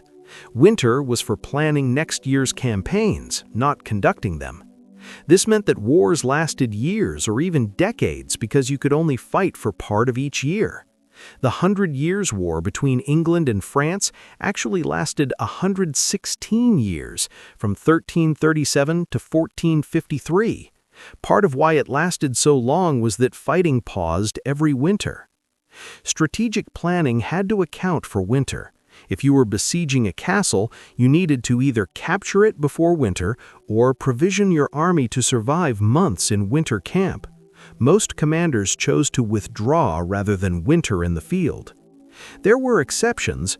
Desperate campaigns would continue into winter, usually with disastrous results.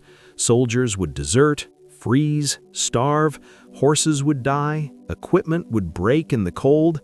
Armies that tried to campaign in winter were usually defeated by the weather as much as by enemy action. The Swedish invasion of Poland across the frozen Baltic in 1657 to 1658, which we mentioned earlier, was remarkable precisely because it was so unusual and risky. Charles X gambled that the ice would hold and that surprise would compensate for winter's difficulties. He won, but it could easily have ended in catastrophe. Winter also affected the types of fortifications that were built. Castles needed to be defensible year-round, which meant they needed large storage facilities for food and firewood, wells or water sources that wouldn't freeze, and enough space to house the garrison comfortably through winter. A castle that couldn't sustain its garrison through winter was vulnerable. If you could blockade it in fall, you might starve out the defenders by spring without having to assault the walls. This made provisioning and logistics as important as military strength. Economic systems were fundamentally shaped by winter's challenges. The agricultural calendar dictated everything. You planted in spring, maintained through summer, harvested in fall, and survived winter on what you'd stored. This cycle governed labor, trade, and wealth distribution. Markets operated differently in winter. Long-distance trade mostly ceased because roads were impassable. Local markets continued, but with limited goods.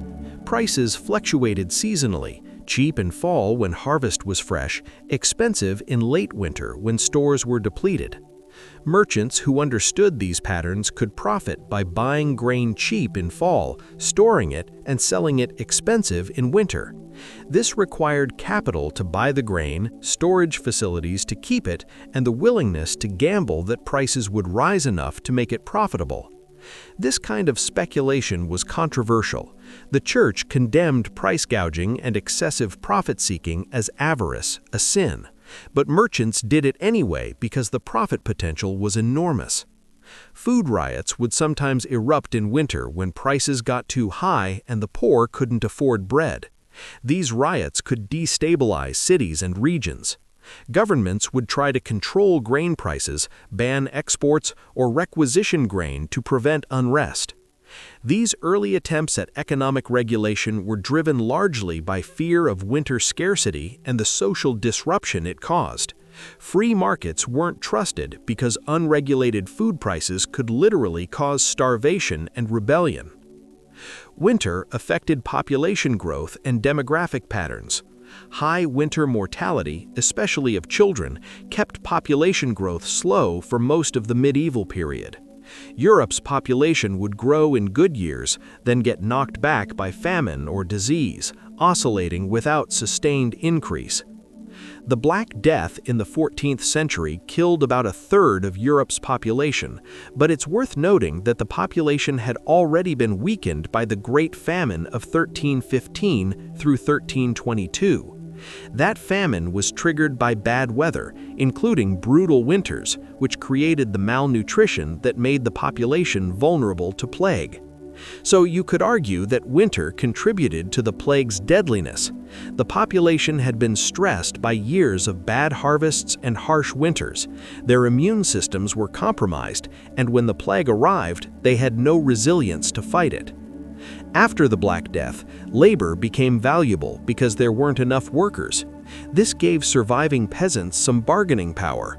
They could demand higher wages, better conditions, or they could leave their lord's estate and seek employment elsewhere. This labor mobility threatened the feudal system, which depended on peasants being tied to the land. Governments passed laws trying to prevent labor mobility and suppress wages.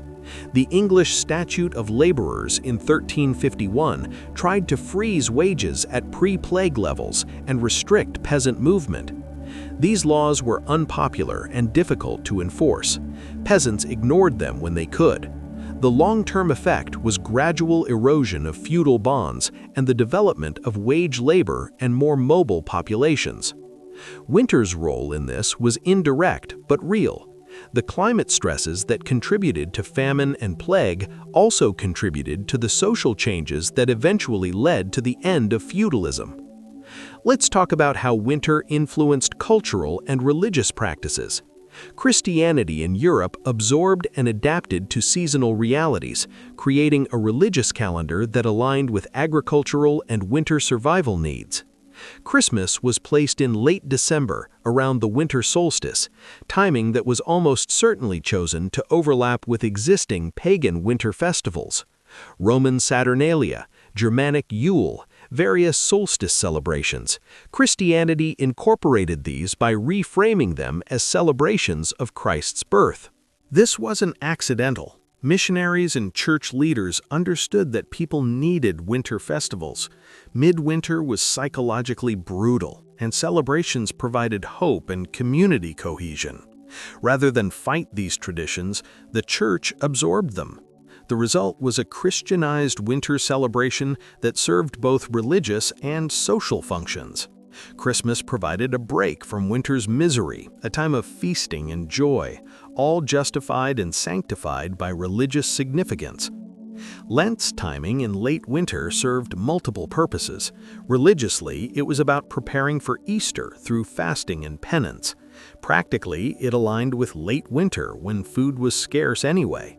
Calling this fasting a spiritual discipline made deprivation meaningful rather than just tragic. Saints' feast days scattered throughout the winter calendar gave people regular occasions to gather, celebrate, and break the monotony. Each saint's day might involve special foods, rituals, or community activities. These provided structure and something to look forward to during the long winter months. The Church's emphasis on charity and helping the poor intensified in winter. Christian doctrine taught that giving to the poor earned spiritual merit. Winter was when the poor most needed help, so winter charity was especially valuable. Monasteries would distribute alms, food, clothing, firewood to the poor, especially in winter. This served religious goals but also practical social functions, preventing complete starvation and unrest. Some historians argue that Christianity's success in Europe owed partly to its practical social functions. A religion that encouraged the rich to support the poor, that provided community structures for mutual aid, and that gave meaning to suffering had real survival value in harsh climates. Winter also influenced architecture and material culture in ways that shaped European aesthetics and technology. The development of Gothic architecture in the 12th and 13th centuries is often discussed in terms of religious symbolism and structural innovation, but there were practical considerations too. Gothic cathedrals had large windows, allowing maximum light into the interior. In winter, when days were short, this was functionally important. The windows were filled with stained glass, which created beautiful light effects, but also provided some insulation compared to open windows. Stained glass windows were expensive and required sophisticated glass-making technology, but major churches invested in them partly because they made the interior spaces more bearable in winter. Heating systems in some cathedrals and large buildings experimented with hypocausts and other methods, though most religious buildings remained unheated. The faithful were expected to suffer through cold services as a form of devotion. Domestic architecture evolved in response to winter challenges.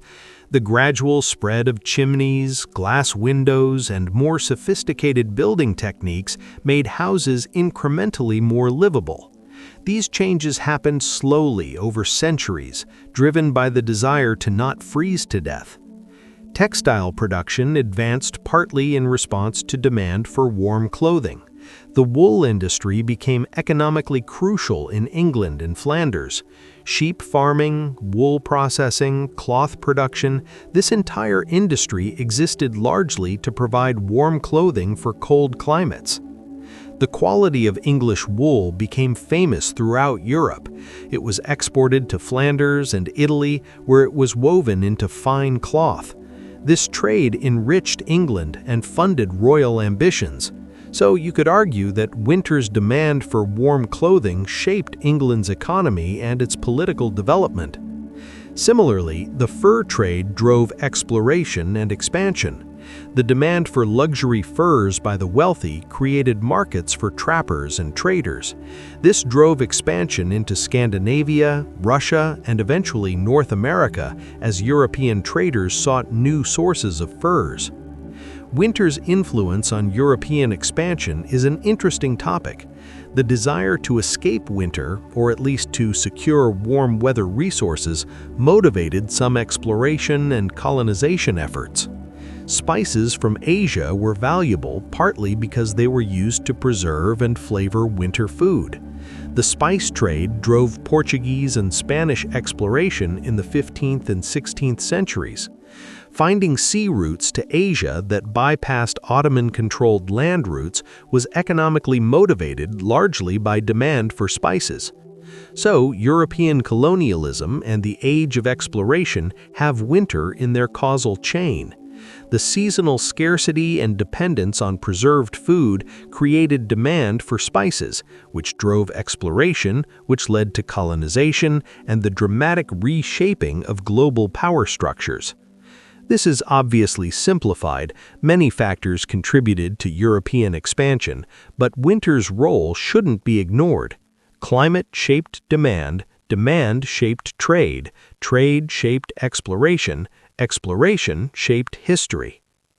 Let's talk about technological innovation driven by winter challenges.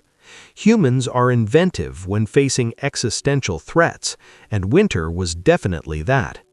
Food preservation technologies developed significantly during the medieval period.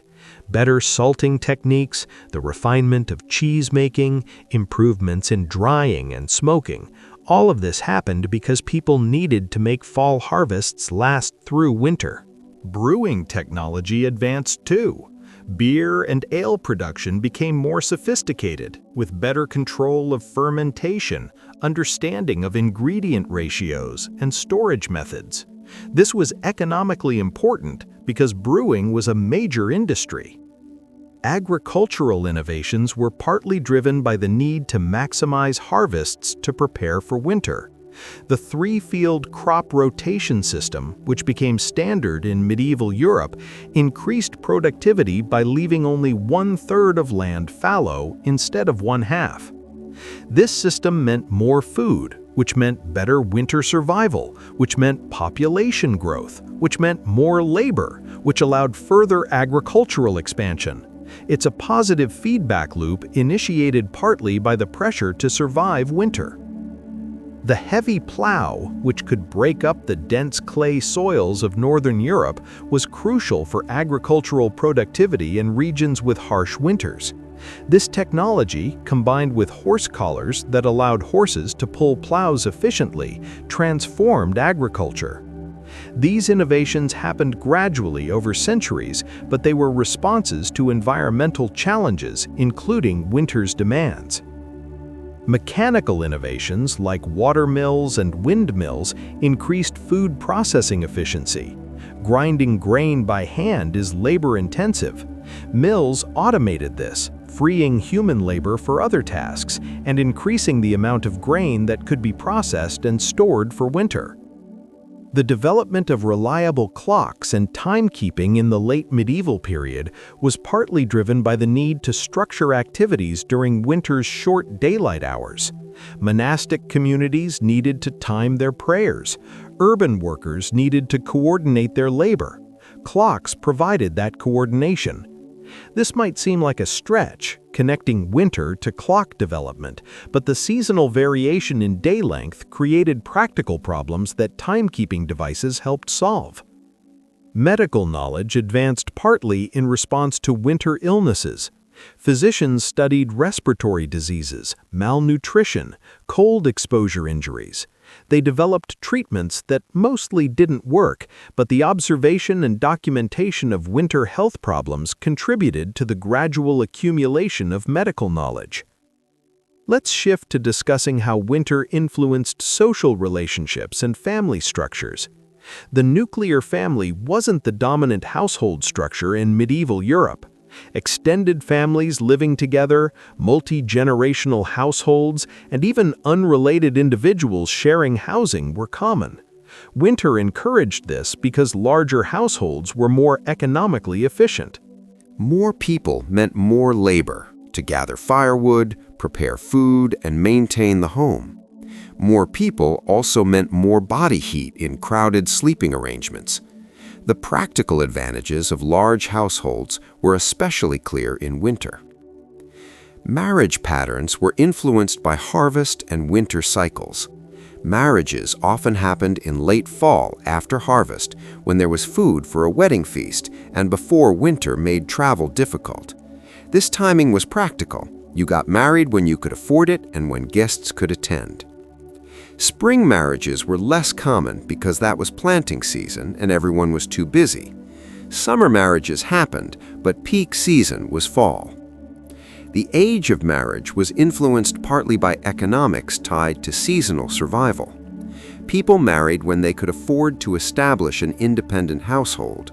For peasants, this meant having access to land and the resources to survive a winter. This often meant marrying in the mid to late 20s, later than the teenage marriages common among nobility. Noble marriages happened younger because economics were different. They were about political alliances, not survival farming. A noble girl might be betrothed as a child and married at 14 or 15. A noble boy might marry at 16 or 17. These different marriage patterns between classes had demographic consequences. Delayed marriage among peasants meant later first births and fewer total children. This kept population growth slower among the lower classes. Winter influenced gender roles and divisions of labor. During growing season, both men and women worked in the fields. In winter, gender roles became more distinct. Men did outdoor work, chopping wood, maintaining buildings, caring for livestock. Women did indoor work, cooking, cloth production, childcare. This division wasn't absolute, and people did whatever needed doing, but winter's different labor demands reinforced gender-specific work patterns. Women's textile work, spinning, weaving, and sewing, was especially important in winter.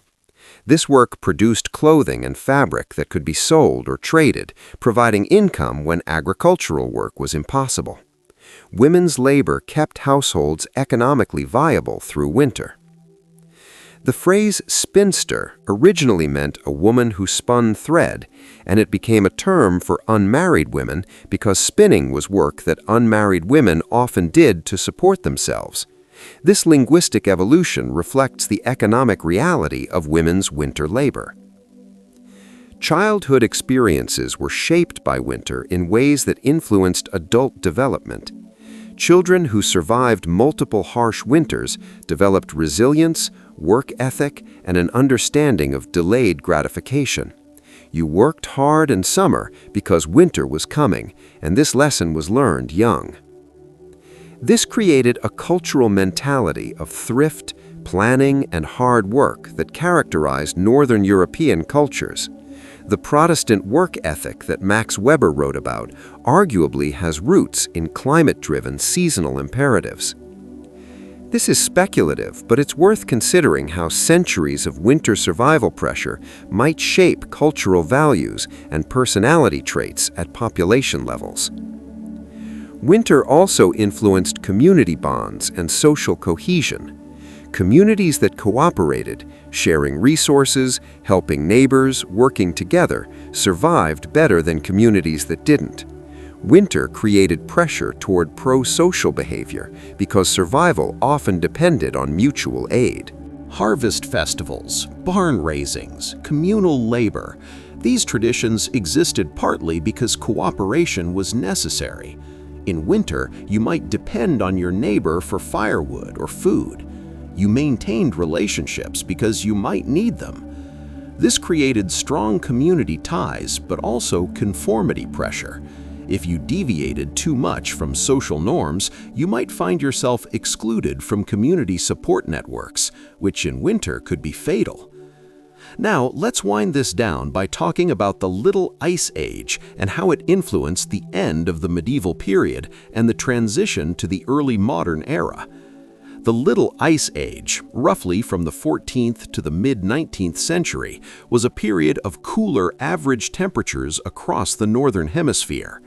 It wasn't an ice age in the geological sense. Glaciers didn't cover Europe, but temperatures dropped enough to significantly impact agriculture, health, and society.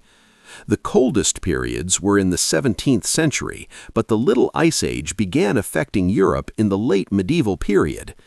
The Great Famine of 1315 to 1322 was likely connected to cooling temperatures that produced cold, wet weather unsuitable for grain crops. This climate shift stressed agricultural systems that were already operating near their limits.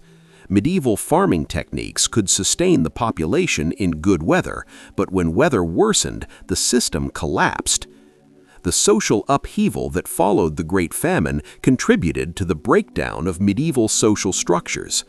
Peasant revolts, questioning of authority, weakening of feudal bonds, these developments were partly driven by climate stress and famine. The Black Death arrived in Europe in 1347, right in the middle of this climate stress period. The connection between climate, famine, weakened populations, and plague susceptibility is complex, but there's likely a relationship. Some historians argue that the Little Ice Age contributed to the end of the medieval period by making the existing social and economic systems unsustainable. When the climate system you've adapted to changes, you either adapt further or collapse. European society did adapt.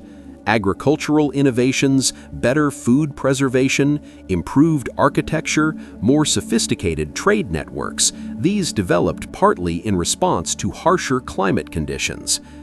The Protestant Reformation in the 16th and 17th century happened during the Little Ice Age. Martin Luther posted his 95 Theses in 1517. The religious upheaval that followed had many causes, but climate stress may have contributed to general social instability and questioning of traditional authorities. When life is hard and getting harder, people look for explanations and solutions. Some turn to religious reform, others turn to science and exploration. The early modern period's dynamism was partly a response to late medieval stagnation and crisis. The scientific revolution of the 16th and 17th centuries coincided with some of the coldest periods of the Little Ice Age. Galileo, Newton, Descartes, Bacon, these thinkers developed new ways of understanding the natural world. Was there a connection between climate stress and scientific innovation? Possibly. When traditional explanations and methods fail to prevent catastrophe, people seek new approaches. The failure of medieval systems to prevent famine and death may have contributed to willingness to question traditional knowledge. The age of exploration and colonization accelerated during the Little Ice Age. European powers sought new trade routes, new resources, new lands. Climate stress at home may have intensified the drive to expand abroad. Spanish and Portuguese colonization of the Americas, Dutch and English expansion into Asia, the slave trade, the Columbian exchange, all of this happened during the Little Ice Age. The global transformation of the early modern period occurred against a backdrop of climate challenge in Europe. Some of the most brutal winters of the Little Ice Age occurred in the 17th and 18th centuries, well into the early modern period. The winter of 1683 to 1684 we discussed earlier was one example. These extreme winters tested even improved social systems. But by this point, Europe had developed more resilience, better governance structures, more sophisticated economies, improved technology. These allowed survival through weather events that might have caused collapse in earlier centuries. The Little Ice Age finally ended in the mid-19th century as temperatures began rising back toward pre-14th century levels. This warming coincided with the Industrial Revolution, which transformed energy systems and reduced dependence on seasonal agriculture. Once you had coal heating, railroads for transporting food year-round, canned foods and refrigeration, industrial textile production, winter lost much of its terror. It remained inconvenient and unpleasant, but it stopped being a mass killer. So in some sense, the medieval experience of winter ended not when the medieval period ended politically or culturally, but when industrial technology finally broke the tyranny of seasonal scarcity. Let's bring this to a close by reflecting on what all of this tells us about medieval life and human resilience. So, here we are, about 3.5 hours into this journey through medieval winter, and if you're still awake, I'm honestly impressed, or concerned, probably both. What if we learned? Medieval winter was cold, obviously. It was also deadly, miserable, unfair, and inescapable. It killed the poor more than the rich, but it threatened everyone. It shaped how people lived, what they built, what they believed, how they organized their societies. The fundamental inequality of medieval life is stark when viewed through the lens of winter survival. A king could be comfortable while peasants froze. This wasn't hidden or subtle. Everyone could see it. And yet the system persisted because alternatives weren't obvious and because the ideology of the time justified inequality as God's will. The resilience of medieval people is remarkable. Generation after generation, they faced winter, knowing it might kill them, and they kept going. They had children, knowing many would die. They planted crops, knowing the harvest might fail. They survived. This resilience wasn't heroic in the Hollywood sense. It was just endurance, getting through each day, each season, each year. Finding small joys where you could, a feast day celebration, a warm fire, a moment of laughter with family, making meaning in a life that was objectively brutal. The technological and social adaptations that humans developed to cope with winter are impressive. None of them solved the problem completely, but each innovation helped a little. Chimneys, glass windows, better food preservation, wool clothing, community support systems, these things mattered. Over centuries, these incremental improvements accumulated. Life in 1500 was still hard, but it was less deadly than life in 1000. Life in 1700 was better still. Progress was slow, uneven, frequently reversed by disasters, but it happened. The seasonal rhythm of medieval life is alien to modern people living in climate-controlled environments with year-round food availability. We've lost connection with the seasonal cycles that governed our ancestors' lives.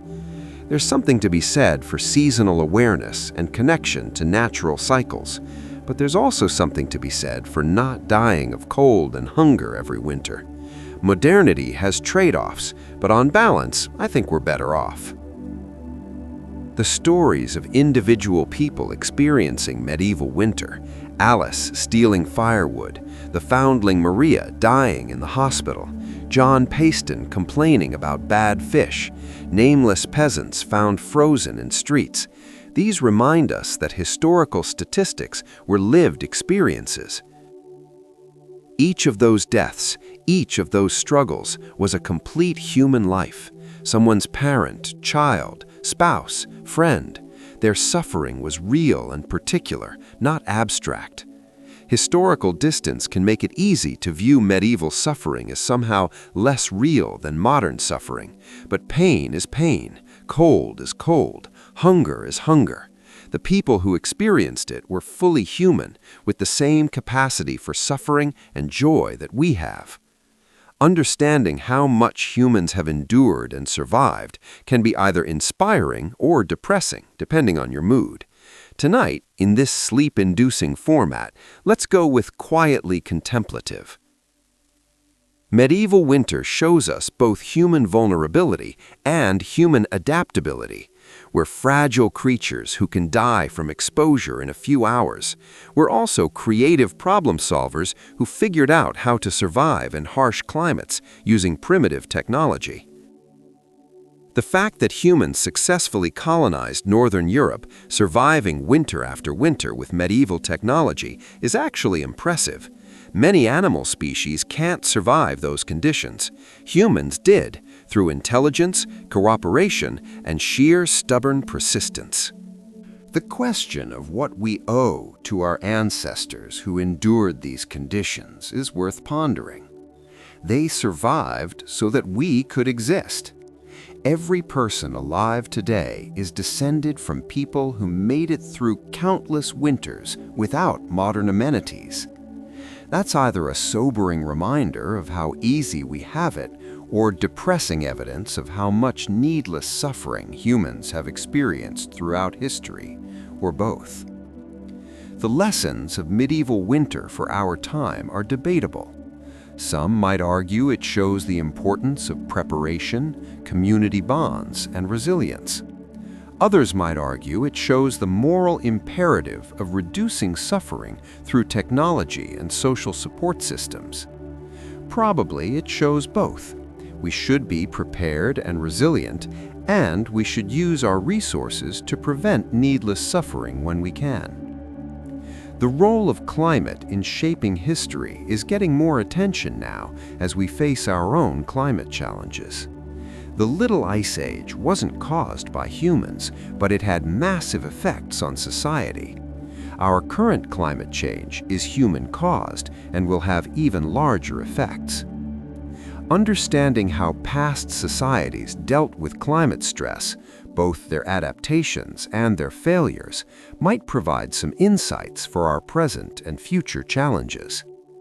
Medieval societies weren't particularly good at collective action for the common good. Inequality was accepted, the poor were left to suffer, and those with resources hoarded them. This isn't a model to emulate. But medieval communities also showed that cooperation and mutual aid could help people survive impossible conditions. That is worth remembering. As you drift off to sleep tonight, hopefully more relaxed than any medieval peasant ever was in January, consider this. For most of human history, winter was a threat that defined existence. Now it's an inconvenience, maybe an excuse to drink hot chocolate and wear sweaters. That transformation happened because of accumulated knowledge, technological development, and social organization. Humans worked together over many generations to solve the problem of winter. We're not done solving problems. There are still people who suffer from cold, hunger, and lack of shelter. But we have the resources and knowledge to address these problems if we choose to. Medieval people didn't have that choice. They had to accept winter's brutality because they couldn't change it. We can change it, at least for human populations. Whether we will is a different question. But that's too heavy for a sleep video. Let's end on something calmer. Imagine yourself in a medieval manor house. Not a castle, not a peasant hut, something in between. It's a cold winter night. You're sitting by a fire in the main hall. The flames are crackling. The room smells of wood smoke and roasted meat from dinner.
Outside, snow is falling silently.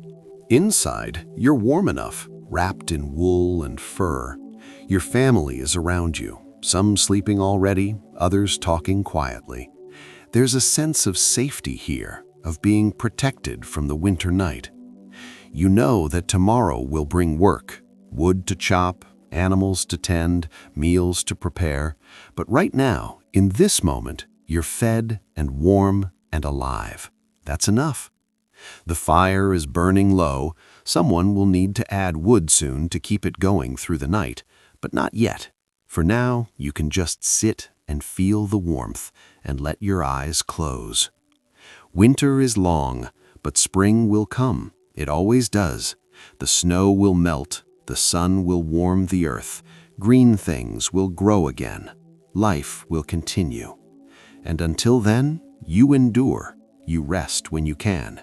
You find comfort in small things. You survive.